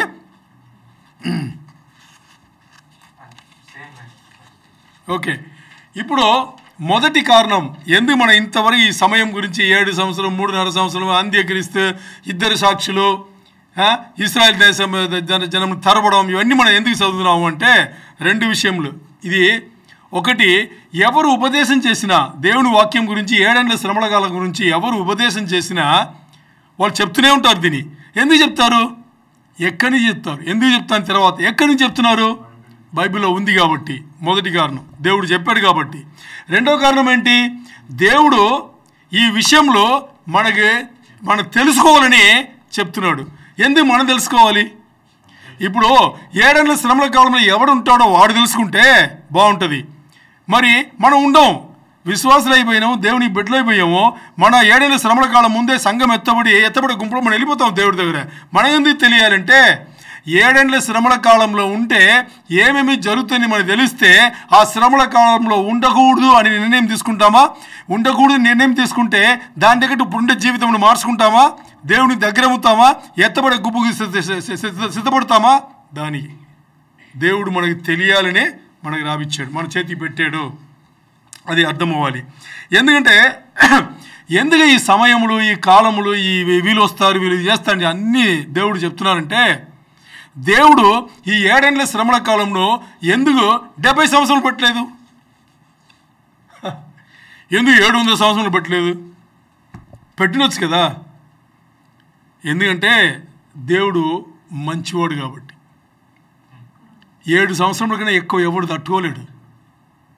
అంటే బాగా అర్థం చేసుకోండి. ఈరోజు కూడా జీవితంలో మన జీవితంలో మనం ఎంతవరకు ఏ విషయంలో తట్టుకోగలమో అంతవరకే దేవుడు మనకి ఇస్తాడు. దాంట్లో మనం సరిచేసి తీసుకొస్తాడు అంతే. 7 ఏళ్ల శ్రమల కాలంలో ఈ 7 ఏళ్ల కన్నా ఎక్కువ పెట్టినా ఎవరు తట్టుకోరు. తక్కువ పెడితే వాళ్ళకి అర్థం కాదు. అందుకని దేవుడికి తెలుసు 7 ఏళ్ళు పెట్టాడు. ఆ 7 ఏళ్ళు 2 భాగంగా చేసుకుని మొదటి 3.5 సంవత్సరాలు ఏం చేయాలి అది పెట్టాడు, రెండో 3.5 సంవత్సరాలు ఏం పెట్టాడు అది పెట్టాడు. అర్థమైందా? అది ఇక్కడ ఇంపార్టెంట్. దేవుడు అక్కడ ఇంగ్లీష్లో పెట్టాం, God is good all the time అంట. ఏంటి? గాడ్ ఈజ్ గుడ్, దేవుడు మంచివాడు అన్ని సమయములలో, అన్ని వేళలో. అది ఇంపార్టెంట్ ఇక్కడ. ఇప్పుడు చాలా ముఖ్యమైన దీనికి వచ్చినాం. ఇంతవరకు మాట్లాడే దీనికన్నా అది ముఖ్యం కాదని కాదు, అది అర్థం చేసుకుంటే దానికన్నా ముఖ్యంగా ఇప్పుడు ఇక్కడి నుంచి కొంచెం స్లోగా వెళ్తాను చూడండి. ఈ ఉపదేశం మీకు ఇంతవరకు ఎవరు చేసిండ్రు, ఎక్కడ మీరు వినిండ్రు, ఈ ఫర్దర్ వచ్చే ఒక 15 నిమిషాలు ఏంటి అంటే, ద అబోమినేషన్ ఆఫ్ డెసోలేషన్ అంటున్నాం కదా, అంటే పరిశుద్ధ స్థలంను అపవిత్రపరచడం అని చెప్తున్నాం కదా. దీన్ని 2 ఫేస్ కింద తీసుకురావాలి. అర్థం చేసుకోండి, ఇది ఒక విషయం కాదు, 2 ఫేస్ కింద తీసుకురావాలి. మొదటిది ఏంటి అంటే అంత్యక్రీస్తు. బాగా అర్థం చేసుకోండి, ఇది ఇప్పుడు ఇస్లాం గురించి మనం కొంచెం డీప్గా మాట్లాడతాము. అందుకని ఇక్కడ అంత్యక్రీస్తు మందిరం లోపలికి వెళ్ళి నేనే దేవుడు అంటున్నాడు కదా. ఇది మొదటిది. మొదటి ఫేస్ ఏంటి? అంత్యక్రీస్తు మందిరం లోపలికి వెళ్ళి, అది పరిశుద్ధ స్థలముకి వెళ్ళి నేనే దేవుడు అంటున్నాడు కదా. ఈ దేవుడు అని దీనికి నేనే దేవుడు అని చెప్పాలంటే బాగా అర్థం చేసుకోండి. అంత్యక్రీస్తు అయిన వాడు ఇశ్రాయేల్ జనాంగను వ్యతిరేకించి అడ్డొచ్చి వాళ్ళని తరిమి చంపేసి చంపాలని వెంటబడినవాడు ఇప్పుడు 3.5 సంవత్సరంలో అయిన వెంటనే అది పరిశుద్ధ స్థలంకి వెళ్ళి అక్కడ దేవుని కడాపటంలో కూర్చుని నేనే దేవుడు అంటున్నాడు. ఈ నేనే దేవుడు అనేది బాగా అర్థం చేసుకోవాలి. అక్కడ వాడు నోరు విప్పి మాట్లాడు నేనే దేవుడిని చెప్పడు, బాగా అర్థం చేసుకోవాలి. ఇక్కడ నేనే దేవుడిని ఎక్కడ చెప్పుడు, మరి వాడి క్రియలన్నీ అలా ఉంటుంది. ఇప్పుడు చూడండి, అతి పరిశుద్ధ స్థలంలో దేవుని బలిపీఠం ఉంది, కరుణాపీఠం ఉంది. అక్కడ బలిపీఠం అన్నా కరుణాపీఠం అన్నా రెండు ఒకటే, మెర్సీ సీట్ అంటాం కదా అదే. ఇప్పుడు చూడండి, అతి పరిశుద్ధ మందిరం లోపల అతి పరిశుద్ధ స్థలంలో దేవుని స్థలం, అది దేవుని మందిరం, బలిపీఠం కరుణాపీఠం ఉండే ఆ స్థలంలో వాడు ఎక్కడికి కూర్చుంటే దానికి అర్థం ఏంటి? వాడు నోరిపి చెప్పాలా నేనే దేవుడిని? చెప్పాలా? చెప్తేనేనా? లేకపోతే తెలీదా? ఇక్కడ వాడు చెప్పడు. ఎందుకు చెప్పడు అంటే, వాడు అలా చెప్తే క్రైస్తవులకు యూదులకు అర్థమవుతుంది, ముస్లింలకు అది వ్యతిరేకత. ఏంటి? ముస్లింలకు అది వ్యతిరేకత. ఎందుకు వ్యతిరేకత అంటే, ముస్లింలకు ఒక్కడే ఆడి వేడు తెలుసు మనకు కదా, వాళ్ళకి ఒక్కడే. వాడి పైన ఎవరన్నా నేనేం చూస్తే వాళ్ళు ఒప్పుకోరు. మనం దీని ముందు కూడా మాట్లాడున్నాం, వాళ్ళు ఒప్పుకోరు. అందుకని వీడు అలా చెప్పడు, అందుకని వీడు నోరిప్పి చెప్పడు నేనే దేవుడిని చెప్పేసి అక్కడ కూర్చొని చెప్పడు. చెప్తే వాడిని ఒప్పుకోరు వీడు, అర్థమైందా? అందుకని వీడు ఏం చేస్తాడు, వెళ్ళి కూర్చుంటాడు. అక్కడ రాయబడిన గ్రేక పదంలో రాయబడిన ఆ వచనంలో రాయబడింది కూడా ఆ అర్థమే ఇస్తుంది, చెప్పడు. దాని గ్రేక పదం ఏంటంటే అపోడైక్నోమీ. మనం దీని ముందు కూడా చూసుకున్నాం. ఏంటిది? అపోడైక్నోమీ అని చెప్పేసి మనం దీని ముందు కూడా చూసుకున్నాం. ఇక్కడే ఉందా? ఇక్కడే ఉంది. అది ఏంటి? ఆ వచనం చూడండి, ఆ వచనం చదువుతాం. 2 తెస్సలోనికీయులకు రాసిన పత్రిక 2:4 చదవండి. 2 తెస్సలోనికీయులకు రాసిన పత్రిక 2:4, 2 Thessalonians 2:4. ఏది దేవుడు అనబడునో, ఏది దేవుడు అనబడునో, ఏది పూజించబడునో దానినంతటిని ఎదిరించుచు, దాని అంతటికి పైన వాడు తన్ను తానే హెచ్చించుకొనుచు, తాను దేవుడునని తన్ను కనపరుచుకొనుచు దేవుని ఆలయములో కూర్చుండును గనుక ఏ విధముగానైనను ఎవడును మిమ్మును మోసపరచనీయకుడి. చాలు. ఇప్పుడు చూడండి, తనను తాను గణపరుచుకుని అని ఉంది, తెలుగులో కట్టిపెట్టారు. ఇంగ్లీష్లో దాని వాడబడిన పదం ప్రొక్లైమింగ్ హిమ్సెల్ఫ్ అని ఉందా. ఆ ప్రొక్లైమ్ అనే దీని గ్రేక పదం వచ్చేసి అపోడైక్నోమీ అని ఉంది. దీని అర్థం ఏంటంటే వాడు చెప్పడంట, చేస్తాడంట. కనపరుచుకోవడం, చేస్తాడు, అంతే. అర్థమైందా? ఎందుకు అనేటప్పుడు ఇక్కడ బాగా అర్థం చేసుకోండి. మనకు యేసయ్య సిన్లెస్ అండ్ ఇన్ఫాలబుల్ అంటే దానికి అర్థం ఏంటి? యేసయ్య ఏ పాపం ఎరగలేదు, ఆయన పడిపోలేదు. ఇప్పుడు మనుషుల్లో ఇప్పుడు కూర్చున్న ఈ మనుషుల్లోనే ఎవరన్నా ఒకరు ఏ పాపం ఎరగలేదు అనుకోండి, వాళ్ళు ఏ విషయంలో పడిపోలేదు. క్రైస్తవులగును యూదులగును వాళ్ళే దేవుడు. యేసయ్య ఎలా దేవుడు అయ్యారు? ఆలోచించేయండి. యేసయ్య వచ్చి తనని దేవుడు అని రుజువు చేసుకుంది ఎలా?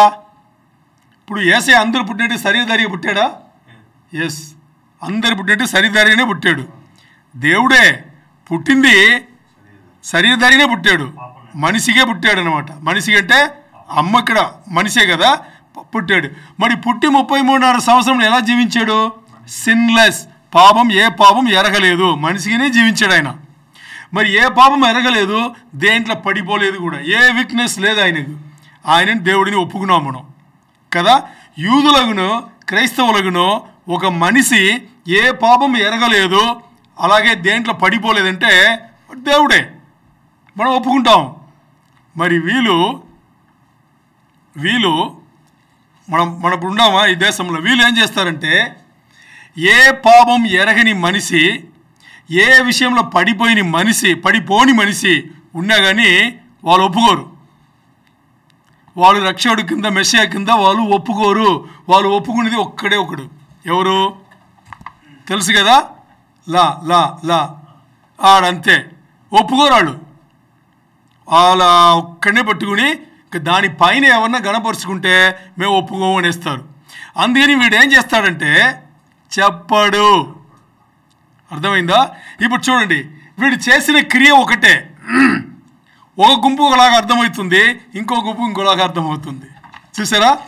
యూదులను క్రైస్తవులను వీడు వెళ్ళి అక్కడ కర్ణాపీఠంలో కూర్చుంటే దేవుని వ్యతిరేకించాడు అని మనకు అర్థమైంది. మరి ఈ గుంపుకు, ఇప్పుడు మనం ఉండే ఈ దేశంలో ఉండే గుంపుకు ఏమర్థమైంది? వీడు మంచివాడి కింద అర్థమయ్యాడు. వీడు అక్కడ వెళ్ళి కూర్చునేటప్పుడు అమ్మాది అని చెప్పుకుంటాడు. ఏమంటాడు? ఈ అమ్మాది అని ఎవరు తెలుసా? అంత్యక్రీస్తు అని మనకు తెలుసు.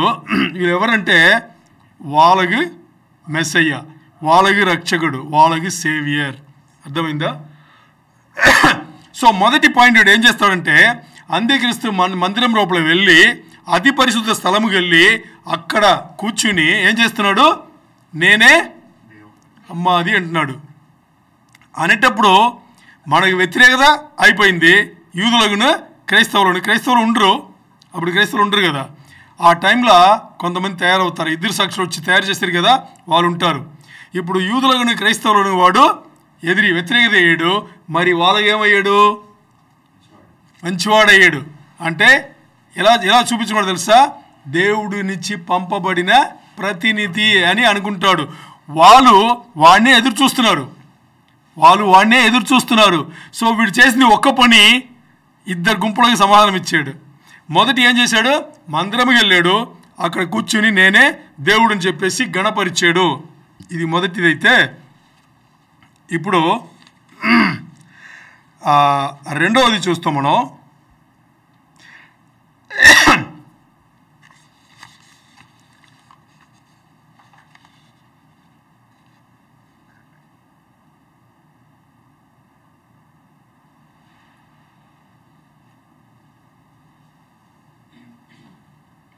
ఓకే, డైరెక్ట్ రెండవ పాయింట్ వెళ్ళిపోతాం. రెండవది ఫేస్ ఏంటంటే, మొదటి ఫేస్ అదైతే, రెండవది ఫేస్ వచ్చేసి ఏదైతే వీడు వెళ్ళి కూర్చున్నాడు అని చెప్తున్నామో, లేదు నాశనకరమైన హేయ వస్తువును అక్కడ పెట్టాడంటే వీడు ప్రథమను పెట్టాడని చెప్పామో, దాన్ని అందరూ ఏం చేయాలి? ఆరాధించాలి. మొదటి ఫేస్ ఏంటి? తన వెళ్ళి అతి పరిశుద్ధ స్థలములో దాన్ని అపవిత్రపరిచి అక్కడ కూర్చుని నేనే రక్షకుడు, దేవుడు అని చెప్పేసి కూర్చున్నాడు. యూదులను క్రైస్తవులను ఒకలాగా అర్థమైంది, ఈ గుంపుగా వాళ్ళ సొంత రక్షకుడు మెస్సయ్యలాగా వాళ్ళకి అర్థమయ్యి. ఇది మొదటి ఫేస్. రెండవది ఫేస్ ఏంటంటే వీడు అక్కడ వెళ్ళి కూర్చుని ఏం చేస్తున్నాడు? నన్నే మీరు ఆరాధన చేయాలి అనేది రెండవది ఫేస్. అది రెండవది ఫేస్. రెండవది ఫేస్లో ఏం జరుగుతుందంటే, ఈ అంత్యక్రీస్తుతో అబద్ధ ప్రవక్త ఉన్నాడు కదా, ఈ అబద్ధ ప్రవక్త అంత్యక్రీస్తు కలిసి అబద్ధ ప్రవక్త పని ఏంటంటే, ఎక్కడైతే వ్యతిరేకత ఉందో అక్కడ అన్నీ వీడు మాట్లాడి అంత్యక్రీస్తుని చూపించి వీడే నిజమైన వాడు, నిజమైన దేవుడు అని చెప్పి చూపించి అందరినీ మోసగిస్తాడు. ఇది అబద్ధ ప్రవక్త పని ఏంటి? ఫాల్స్ ప్రాఫిట్ పని. ఏదైనా కానీ ఈ అబద్ధ ప్రవక్త చేసిన ఒక పెద్ద పని ఏం తెలుసా? ఇశ్రాయేల్ జనాంగంగా వచ్చేసి అంత్యక్రీస్తు సమాధాన ఉడంబడికి 7 సంవత్సరాలు వేసుకున్నాడు కదా, దాన్ని కుదిరించిందే వీడు. ఎవరు? అబద్ధ ప్రవక్త. ఆ సమాధాన ఉడంబడికను కుదిరించిందే వీడు. ఇప్పుడు ఈ 3.5 సంవత్సరం అయిన తర్వాత అంత్యక్రీస్తు అయితే అక్కడ కూర్చోబెట్టి, అంటే బొమ్మని వాడు ప్రథమను పెట్టించి అందరినీ పూజించామని చెప్పేది కూడా అబద్ధ ప్రవక్త చేసే పని అది. ఇప్పుడు చూద్దాం అది. ఎందుకంటే వీడు వెళ్ళి అక్కడ కూర్చుని ఉంది కదా, అంత్యక్రీస్తు మొత్తం లోకంలో వాడి కంట్రోల్లో, వాడి అధికారంలో పెట్టుకుని ఓ చోట వెళ్ళి కూర్చుండగలరా? వాడు ఎన్ని ఉంటుంది, కూర్చోలేడు కదా. అందుకని ఇది అబద్ధ ప్రవక్త బ్యాక్గ్రౌండ్లో చేసే పని. దానియేలు 12:11 తీయండి, తెలుస్తుంది మనకి. దానియేలు 12:11, డానియల్ 12:11. అనుదిన బలి నిలుపు చేయబడిన కాలం మొదలుకొని నాశనము కలుగజేయు హేమైన దానిని నిలువబెట్టు వరకు 1290. అర్థమైందా? ఇది నిలువబెట్టే వరకు ఎవరు చేస్తారు తెలుసా? అబద్ధ ప్రవక్త, ఫాల్స్ ప్రాఫిట్ చేస్తాడు. ఈ పని చేసేదాన్ని అబద్ధ ప్రవక్త ఫాల్స్ ప్రాఫిట్ చేస్తాడు. ఇక్కడ చూడండి, అన్యమైన హేయమైన వస్తువు అని ఉంది కదా, ఇది వేరే ఏమి కాదు. వాడు వెళ్ళి కూర్చున్నాడు అని చెప్పేది మనకు అలా మన మాటలు విని ఉంటాము. బట్ అది కాదు. ఇక్కడ వాడు ఏం చేస్తున్నాడు, వాడి ప్రథమను పెడుతున్నాడు. దానికి ఈ వస్త్రం మనకి చెప్తుంది. వాడి బొమ్మను పెడుతున్నాడు అక్కడ. అర్థమైందా? తర్వాత ఇంకా చూడండి, ప్రకటన 13-14 చదవండి. రెవల్యూషన్ 13-14. ప్రకటన 13-14. కత్తి దెబ్బ తినియో బతికిన ఈ క్రూర మృగమునకు ప్రతిమను చేయవలెనని అది భూనివాసులతో చెప్పుచు ఆ మృగము ఎదుట చేయుటకు తనకియ్యబడిన సూచనల వలన భూనివాసులను మోసగించుచున్నది. మరియు ఆ మృగము యొక్క ప్రతిమ మాట్లాడునట్లును ఆ మృగము యొక్క ప్రతిమకు నమస్కారము చేయని వారిని హతము చేయనట్లును ఆ మృగము యొక్క ప్రతిమకు ప్రాణమిచ్చుటకై దానికి అధికారం ఇయ్యబడెను. ఆమేన్. మొత్తం స్టోరీ ఇక్కడ వచ్చేసింది. ఇంతవరకు మనం మాట్లాడింది చూడండి. Revolution 13-14 and with all the miracles he was allowed to perform on behalf of the first beast. ఎవరు? అబద్ధ ప్రవక్త. అంటే ఈ అంత్యక్రీస్తుకు సపోర్ట్ చేసి ఏమేమి అద్భుతాలు చేయాలో అవన్నీ అద్భుతాలు చేయడానికి అబద్ధ ప్రవక్తకు అధికారం అక్కడ ఇవ్వబడింది. He deceived all the people who belong to this world. అంత మొత్తం ప్రపంచం ఉన్న మనుషులను అక్కడ మోసగించడానికి కూడా వాడికి అధికారం ఇవ్వబడింది. He ordered the people to make a great statue of the first beast. అంటే అంత్యక్రీస్తు ఉన్నాడు కదా, వాడి ప్రథమ తయారు చేయడానికి కూడా ఈ అబద్ధ ప్రవక్త అన్ని అరేంజ్మెంట్ చేస్తున్నాడు. who was fatally wounded and then come back to life. ఇక్కడ మీరు తెలుగులో చదివారు కదా, కత్తి దెబ్బబడి అని చెప్పేసి. బట్ ఇంగ్లీష్ అక్కడ చెప్పబడిన పదం ఏంటి తెలుసా? ఫ్యాటలీ wounded అని ఉంది. ఫ్యాటలీ అంటే ఫ్యాటల్ అంటేనే మరణం. ఫ్యాటల్ అంటే ఏంటి? మరణం. ఫ్యాటలీ wounded అంటే చచ్చిపోయి మరీ లేచి రావాలి. అందుకే మనం ముందే చెప్పాం, చచ్చిపోయి 3 రోజులు పడి ఉంటాడు, 3వ రోజు ప్రాణం పోసి లేస్తాడన్నాం కదా, వాడే అంత్యక్రిస్తే వాడి గురించి ఇక్కడ చెప్పబడింది. ఇక్కడ ఏం చెప్పబడింది? He was then permitted to give life to this statue. అంటే ఆ ప్రథమ మాట్లాడుతుంది. అర్థమైందా? వాడి బొమ్మ కూడా మాట్లాడుతుంది. అలాంటి ఇది వాడి ఆ ప్రాణం పోయబడుతుంది. So that it could speak. Then the statue of the beast commanded that anyone refusing to worship it must die. ఎవరన్నా దాన్ని నేను ఆరాధన చేయను, పూజించాను అని చెప్తే వాళ్ళు చంపేస్తారు. సింపుల్. అంటే చూడండి, ఈ 3.5 సంవత్సరంలో ఎంత ఘోరంగా ఉందని చూసుకోవాలి కదా.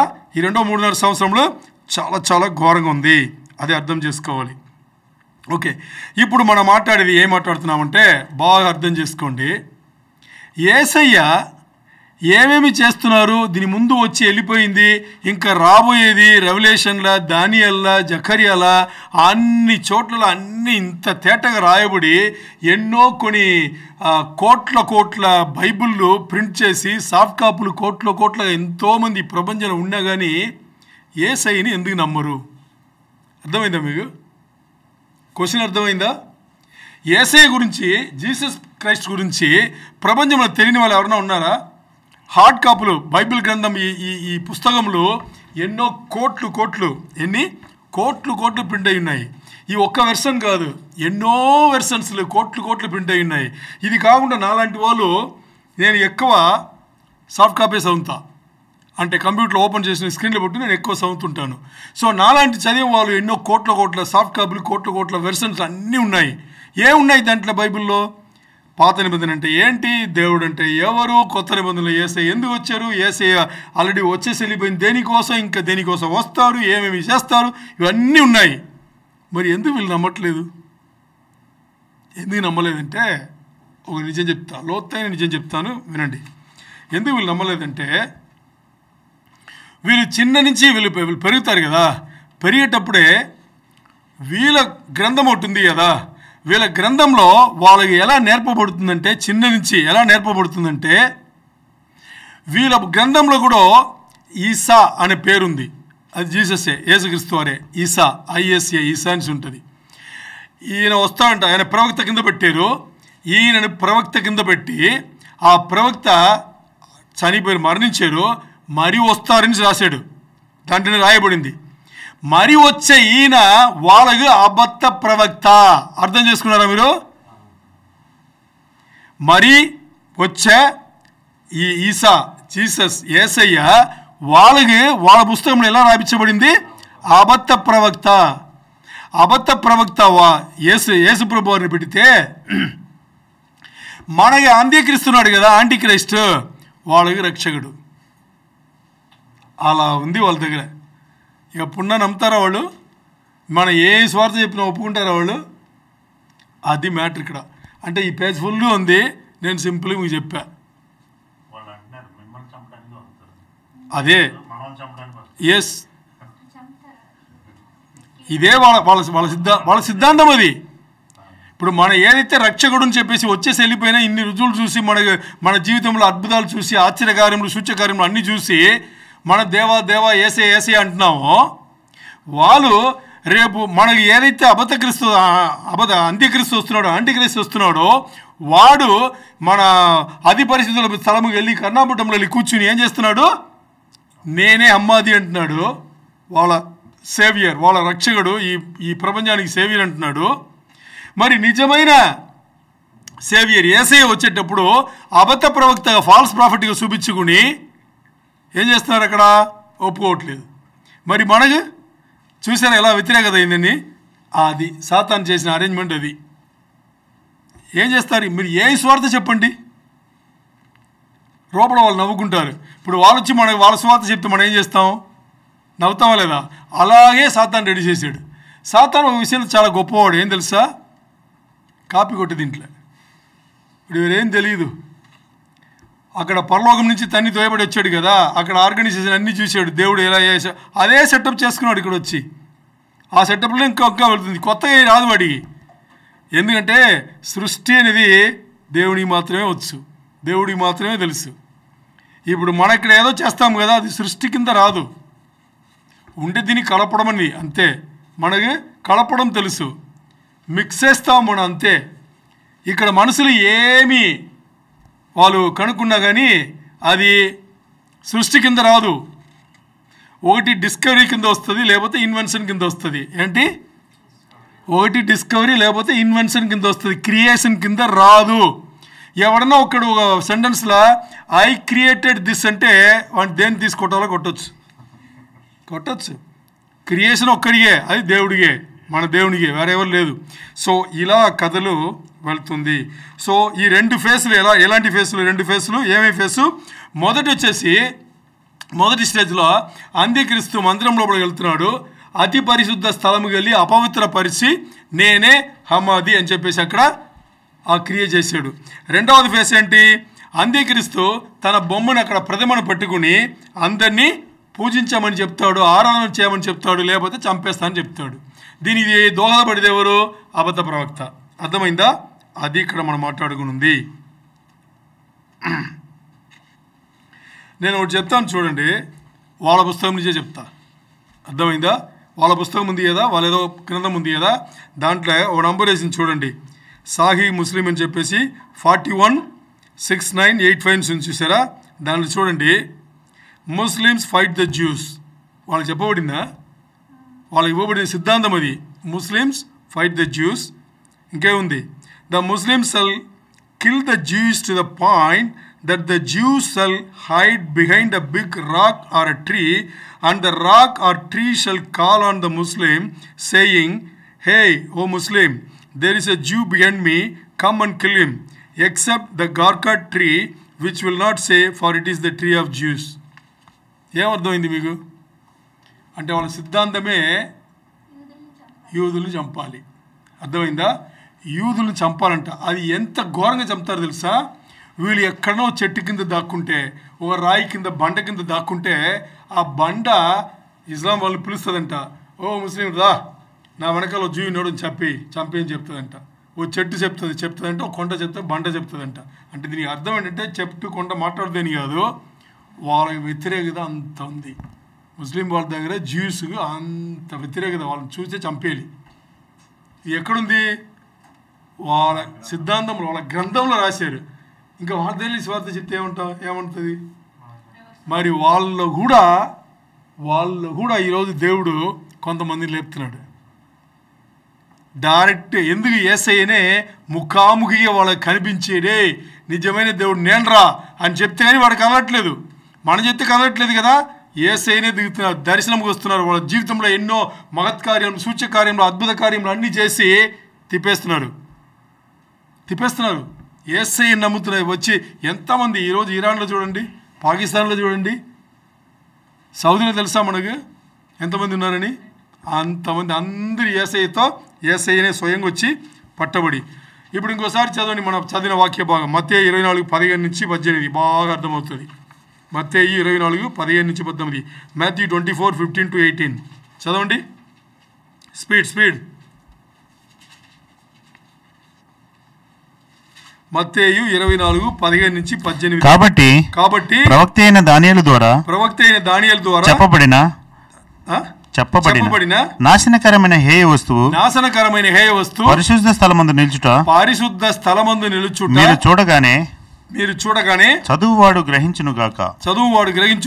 యూదయలో ఉండేవారు కొండలకు పారిపోవాలను. చూడండి, ఈ మాట తెలియగానే, ఈ విషయం జరగగానే యూదులు ఏం చేయాలంట? యూదయ ప్రాంతం ఉండే వాళ్ళందరూ కూడా కొండలకు పారిపోవాలంట. ఎంత సీరియస్ అయిన మ్యాటర్ అని చూడండి. కొండలకి పారిపోవాలి. ఇంకా చదవండి తర్వాత. మిద్దె మీద ఉండేవాడు ఎక్కడ? ఇంట్లో మిద్దె మీద అంటే పైన టెర్రస్ ఉండేవాళ్ళు తన ఇంటిలో నుండి ఏదైనాను తీసుకుని పోవుటకు, సపోజ్ ఒక బెర్ముడా వేసుకుని నిలబడడం, లేకపోతే క్యాజువల్ డ్రెస్ వేసుకుని పైన అలా గాలి తీసుకున్నాం అని అనుకోండి. అప్పుడు ఈ విషయం వినగానే ఏం చేయాలంట? ఇంట్లోకి వెళ్ళి డ్రెస్ మార్చుకుని వెళ్ళాలని రాకూడదంట, అలాగే పారిపోవాలంట. ఎందుకంటే వాడు చూసిన వాళ్ళు చూసిన స్థలంలోనే చంపుతాడు. అంత ఘోరమైన ఒక వాతావరణం. ఇంకా పొలంలో ఉండేవాడు ఎవరు తెలుసా? పొలంలో ఉండేవాళ్ళంటే ఊరు లోపల లేదు, ఊరి బయట ఎక్కడో వేరే ఊర్లో లేదు, ఆ ఊరి బయట అలా బార్డర్లో ఉన్నారు. వాళ్ళు ఏం చేయాలంట? ఆ బార్డర్ నుంచి అలా పారిపోవాలంట. అంటే దీని అర్థం ఏంటంటే ఎవరు ఎక్కడున్నారో అక్కడి నుంచి కొండ ప్రాంతంకు పారిపోవాలి తప్పించుకోవడానికి. ఈ కొండ ప్రాంతం గురించి మీకు ఒక విషయం చెప్తా. ఎందుకు కొండ ప్రాంతం అని చెప్తున్నారంటే, అక్కడ 7 ఏళ్ల శ్రమల కాలంలో రెండోది 3.5 సంవత్సరంలో కదా మహాశ్రమలు. ఇక్కడే కదా తన మధ్యలో వెళ్ళి అక్కడ మందిరంలో కూర్చుంది, నేనే దేవుడిని చెప్పేసి పనిచేసింది. ఇప్పుడు నుంచి 3.5 సంవత్సరములు ఇశ్రాయేల్ జనాంగమును ఎవరిని చూసిన చోట్ల అలాగే చంపేస్తాడు. ఆ క్షణమే చంపేస్తాడు. అందుకనే యేసయ్య చెప్పేటప్పుడు ఏం చెప్తున్నారు? ఈ సమాచారం వినగానే ఎక్కడుండే వాళ్ళు అక్కడ పారిపోండి అంటున్నాడు. మీకు టైమే లేదు, దేనికి టైం లేదు. విన్నారా? నెక్స్ట్ ఏం చేయాలి? పరిగెట్టాల్సిందే. ఇంకా దాని తప్పితే మీకు ఏం పని లేదు, ఏ ఆలోచన లేదు. ఇంట్లో ఉన్నారా? లేచి పరిగెట్టండి. మిద్దమైన ఉన్నారా? అలాగే పరిగెట్టండి. ఊర్లో ఎక్కడో ఉన్నారా? తిరిగి రావద్దు. ఎక్కడో బయట ఊర్లో అంటే యూదయ ప్రధానికి మనీ రావద్దు. ఊరి బార్డర్లు తిరుగుతున్నారా? అక్కడి నుంచే కొండలకు పరిగెట్టుకోండి. ఎవ్వరు కూడా ఊరు లోపల, ఇంటి లోపల అది కావాలి ఇది కావాలని రాకూడదు. దానికి సమయం లేదు. అది మాట్లాడింది. బట్టలు తీసుకోవడానికి కూడా రాకూడదు అని చెప్పేసి ఇక్కడ మాట్లాడింది. అంటే ఇక్కడ చెప్పబడిందన్నీ ఏంటి అంటే, చివరిలో చూస్తే ఎంత అర్జెంటో ఎంత స్పీడ్గా చేయాలో అంత స్పీడ్గా చేయాలి అని ఇక్కడ చెప్పబడింది. ఎందుకంటే అక్కడ నిర్ణయం తీసుకోవడానికి టైం, వేరే దేని టైం లేదు. ఏ నిర్ణయం తీసుకోవాలి? కొండ ఎటువైపు ఉంది, మనం ఎలా పరిగెట్టాలి, ఇది తప్పితే ఇంకా వేరే ఆలోచన కూడా అక్కడ టైం అనేది లేనే లేదు. ఎందుకంటే అక్కడ చూడండి ఏం చెప్పబడిందంటే, ఎవరైతే ఊరికి బయట ఉన్నారో వాళ్ళు అలాగే ఉండిపోవాలి, వాళ్ళు రాకూడదు. ఎవరైతే ఊరు లోపల ఉన్నారో వారు వినగానే కొండ ప్రాంతానికి పారిపోవాలి. ఎవరైతే ఊరు చుట్టూ ఉన్నారో వాళ్ళు అక్కడి నుంచే పరిగెట్టిపోవాలి అని చెప్పేసి ఇక్కడ రాయబడింది. ఇప్పుడు ఒకవేళ ఆ టైంలో విశ్వాసులు అయితే, ఇప్పుడు యూదులు విశ్వాసులు అవుతారు కదా, వాళ్ళు ఎలా ప్రార్థన చేయాలంట, ఈ ఏదైతే 3.5 సంవత్సరంలో అయిన తర్వాత 3.5 సంవత్సరాలకు మధ్యలో అంత్యక్రీస్తు మందిరం వెళ్ళి అది పరిశుద్ధ స్థలంలో కర్ణాపీఠంలో కూర్చుంటారనే ఆ సంగతి వినకానే ఎవరన్నా అప్పుడే విశ్వాసులు అయి ఉంటే వాళ్ళ ప్రార్థన ఎలా ఉండాలంట, ఆ రోజు ఆ రోజు ఉందే, ఆ రోజు సబ్బాతు రోజుగా ఉండకూడదంట. ఇంకోటి ఏంది, గర్భిణిస్తులుగా ఉండకుండా ఉంటే మంచిది వాళ్ళు, ఎందుకంటే వాళ్ళు పరిగెట్టలేరు. ఇంకోటి కూడా చెప్పబడింది, చిన్నపిల్లలు ఎవరు ఉండకూడదంట, ఎందుకంటే వాళ్ళు పరిగెట్టడానికే వాళ్ళకి శక్తి సరిపోతే చిన్నపిల్లలు తీసుకుని పరిగెట్టడానికి కూడా టైం లేదంట. ఇది ఉండకూడదంట అని ప్రార్థన చేయండి అని చెప్పేసి. ఎందుకు అలా సబాతు రోజు ఉండకూడదంటే, యూదయ ప్రదేశంలో, ఇస్రాయెల్ జెరూసలేంలో అక్కడ యూదయ ప్రదేశంలో ఏముంటుందంట, సబాతు రోజు ట్రాన్స్పోర్టేషన్ ఉండదంట. ట్రాన్స్పోర్టేషన్ బళ్ళు కానీ లేకపోతే మనలాగే కార్లు కానీ లేకపోతే బస్సులు కానీ అక్కడ ఆ రోజు ఉండదంట. ఆ రోజు పనిచే కూడా అక్కడ ఏముండదు. ఎలా వెళ్తారు వాళ్ళు, ఎలా వాడుకుంటారు? అందుకని పరిగెట్టదే. అందుకని ఏం చేస్తామంటే ప్రార్థన ఎలా చేయాలి, సబాతు రోజుగా లేకపోతే ఇవన్నీ దొరుకుతుంది కదా, సబాతు రోజు పడకుండా చూసుకోండి అని చెప్పడం. గర్భిణీ స్త్రీలు పరిగెట్టలేరు కదా, అందుకని వాళ్ళ గర్భిణీ స్త్రీలు లేకుండా ఉంటే మంచిది. చిన్నపిల్లలు లేకుండా ఉంటే వాళ్ళ గురించి పట్టించుకోవాల్సిన అవసరం లేదు. ఇవన్నీ లేకుండా ఉండే రోజు ఇది జరిగితే మంచి అని చెప్పి ప్రార్థన చేయండి రా బాబు అని ఎవరు చెప్తున్నారు? యేసయ్యనే చెప్తున్నారు. అంటే ఈ 3 వచనములకు ఇప్పుడు మనం మాట్లాడింది 19, 20. ఇప్పుడు మనం ఏదైతే ఇప్పుడు చెప్తున్నాం ఇది 19, 20 గురించి చెప్తున్నాం. వాసం చదవలేదు మరి చెప్తున్నాం. ఇది యేసయ్యనే చెప్తున్నారంటే అది సీరియసా కదా? ఆలోచన చేయండి. ఇప్పుడు మనం ఏం ఆలోచన చేయాలి? ఇది ఓకే, అప్పుడు మనం ఉంటాం కదా, మనకు పెద్ద పట్టించుకోవాల్సిన అవసరం లేదు అని అనుకోవచ్చు. మరి ఒకవేళ విడవబడిన గుంపులు ఉండి అక్కడ ఉండిపోతే కదా, మనకు పాఠం అదే. కొత్త నిబంధన విశ్వాసులు మన యేసయ్య అన్ని భజనలు పాడేస్తున్నాం, అన్ని బాగానే ఉంది. మరి ఆ రోజు ఆ గుంపులో మనం ఉండకుండా ఉండాలంటే ఈరోజు జీవితం ఎలా మార్చుకోవాలి? అర్థమైందా? ఆ జీవితం మార్చుకోవాలి కదా. ప్రతి వారం వింటున్నాం. ఇప్పుడు మన చివరి రోజుల వర్తమానం దాదాపు ఎన్ని అయిపోయింది? నేను యూట్యూబ్లో వీడియోలు కౌంట్ చేస్తే 30 దాకా వచ్చింది. ఎన్ని వచ్చింది? 30 దాకా వచ్చింది. అన్ని చివరి రోజుల గురించి వర్తమానమే. ఇన్ని వీడియోలు మనం మాట్లాడిందన్నీ ఏంటి? అదే కదా. మరి మన జీవితంలో మార్పు వచ్చిందా? ఇంతవరకు వచ్చిందా? వచ్చింది అంటున్నారు. జీవితంలో మార్పు రాలేదంటే ఏం కాదు. ఇప్పుడు ఏదైతే విన్నామో అది చూస్తాం. ఏంటి? ఇప్పుడు ఏదైతే వింటున్నామో అది చూస్తామో, దాన్ని అనుభవిస్తామో. జాగ్రత్త. నేను చెప్తున్నా, హెచ్చరిక చేస్తున్నా. ఇక్కడ ఉండేవాళ్ళనే కానీ, ఆన్లైన్లో వినేవాళ్ళు కానీ, తర్వాత చూసేవాళ్ళు కానీ యూట్యూబ్లో నాకేం అనవసరం. నేను నా పని, నాకు దేవుడిచ్చిన పని ఉపదేశం చెప్పాలి. నేను చెప్తున్నా. మరి దాన్ని పాటించి జాగ్రత్త పడలేదు, భద్రపడలేదు అంటే ఇంకా మీ ఇష్టం. వినేసి దేవుడి దగ్గర వెళ్ళిపోవాలా, చూసేసి వెళ్ళిపోవాలా అని చూసుకోండి. మీరు చూసుకోండి, మీ నిర్ణయం. వినేసి వెళ్ళిపోతే చాలు కదా, చాలు. వింటే చాలు. మనకు వినే దాన్నే మార్పు తీసుకోవాలి. అంటే మనం ఈ పచ్చి మిరపకాయ ఉంది కదా, కొంతమంది చూడగానే వాళ్ళకి కారం తెలిసిపోతుంది. తెలుసా? తెలీదా?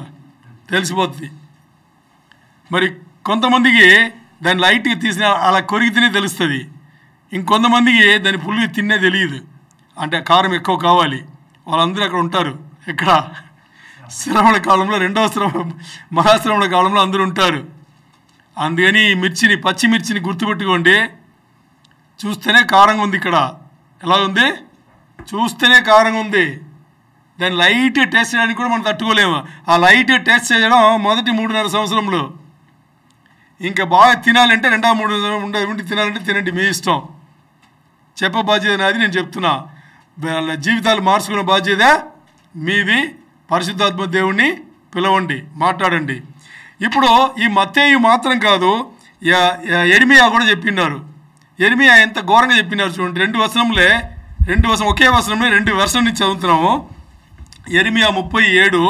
మీరు ఒకసారి తెలుగులో చదివండి. రెండు దీన్ని ట్రాన్స్లేట్ చేసి చెప్తాను. అయ్యో ఎంత భయంకరమైన దినము.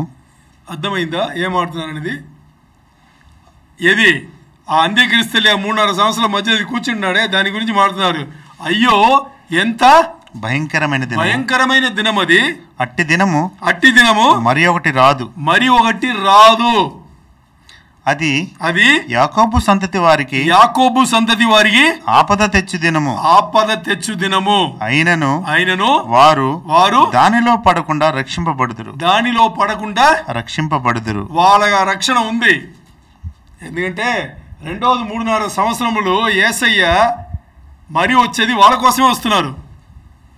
మరి 7 ఏండ్ల శ్రమల కాలం ముందే యేసయ్య వస్తారు సంఘం ఎత్తబడడానికి. అది మనగు. ఇప్పుడు 7 ఏండ్ల శ్రమల కాలం అనేది ఇంకా కొంత టైం ఉందో ఏమో. మరి దాని ముందే సంఘం ఎత్తబడితే ఆ గుంపులో మనం ఉండాలంటే ఈరోజు మన జీవితాలు ఎలాగుంది, దాన్ని ఎలా మార్చుకోవాలి, యేసయ్య మధ్యాకాశం వస్తే ఎత్తబడే గుంపులో ఎలా ఉండాలంటే ఏం చేసుకోవాలి అది. ఇప్పుడు ఇంగ్లీష్లో నేను NIV వెర్షన్ నుంచి how awful that day will be, no other will be like it. No other అంటే ఇంకో రోజు లేదు. It will be a time of trouble for Jacob అంటే ఇది యాకోబు శ్రమల దినములు. అలాంటి శ్రమల దినములు ఇంకో రోజు ఇంకా రానే రాదంట. ఇది ఒక వర్షన్. NIV మాట్లాడితే NLTలో ఏమి చెప్పిందంటే in all history there has never been such a time of terror. అంటే దీని ముందు ఇప్పుడు మొదట్లో NIVలో చెప్పింది, దీని తర్వాత ఇంకో రోజు ఇలా రాదనేది. మరి NLTలో ఏం చెప్తున్నారంటే ఈ చరిత్రలో ఇలాంటి రోజు ఎప్పుడు లేదు. ఎప్పుడు it will be a time of trouble for my people Israel. ఎవరు? దేవుడు చెప్తున్నారు. నా జనములకు ఇది శ్రమలు, భయంకరమైన శ్రమలు వచ్చేది. Yet in the end they will be saved. అయినా కానీ వాళ్ళకి రక్షణ నేను ఇస్తాను అని చెప్పేసి అక్కడ వాగ్దానం ఇవ్వబడింది. అందుకని వాళ్ళకి అక్కడ వాగ్దానం ఇవ్వబడింది. మరి సంఘం ఎత్తబడిన దీంట్లో యేసయ్య మధ్యాకాశం వచ్చి ఎత్తబడే గుంపులో మనకి ఏ వాగ్దానం ఇవ్వబడలా. ఎప్పుడు వస్తారని తెలియదు, ఎలా వస్తారని తెలియదు, ఎలా పిలుస్తారు ఏమి తెలియదు. మరి మన పని ఏంటి, మన బాధ్యత ఏంటి? ఎప్పుడు సిద్ధపడి ఉండాలి. అప్పుడు ఆ ఎత్తబడే గుంపులో మనం ఉంటే ఇవన్నీ చూడకుండా తప్పించుకోవచ్చు. 7 ఏండ్ల శ్రమల కాలం ముందే మనకి ఎత్తబడే గుంపులో ఉండడానికి మన అందరు కూడా దేవుని ప్రార్థన చేసి మన జీవితాలు మార్చుకుందాం. హల్లెలూయా, ప్రైజ్ ద లార్డ్.